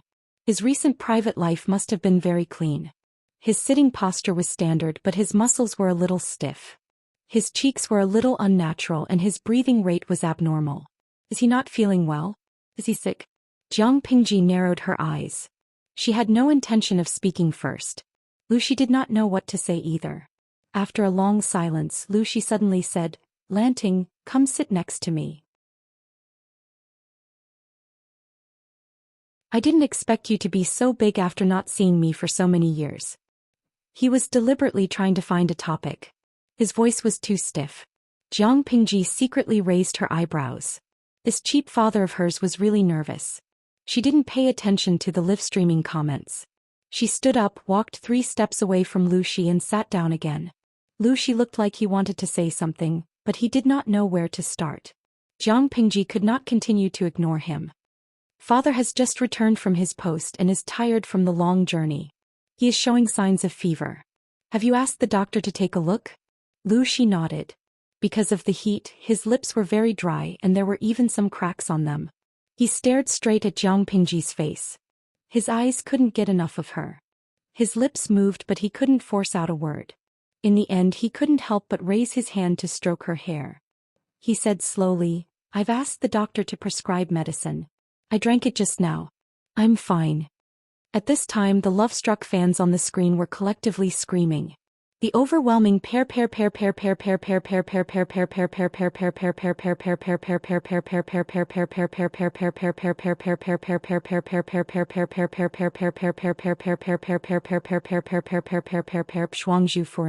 Oh?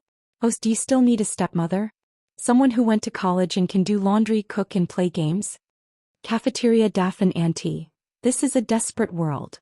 Didn't they say that the ancient people were ugly? Why is it that the host's family is full of beautiful men and women? Even the host's father is so beautiful that I want to lick him from the top of his head to the bottom of his toes. My sick and weak father. Zizai Meinan, the host's handsome father made me come out. The touching just now made my heart beat wildly. Yixing Wushui Miao Miao. */w***. Host, does your father have mermaid lines and an 8-pack? Jiang Pingji glanced at it and her mouth suddenly froze. No matter what era it was, appearance was important. Host V, it's a pity. From what I see he's so skinny under his clothes. You're tuning in to the Zhou Xian's Legacy YouTube channel. Don't forget to subscribe and join us on this journey to catch the most captivating stories.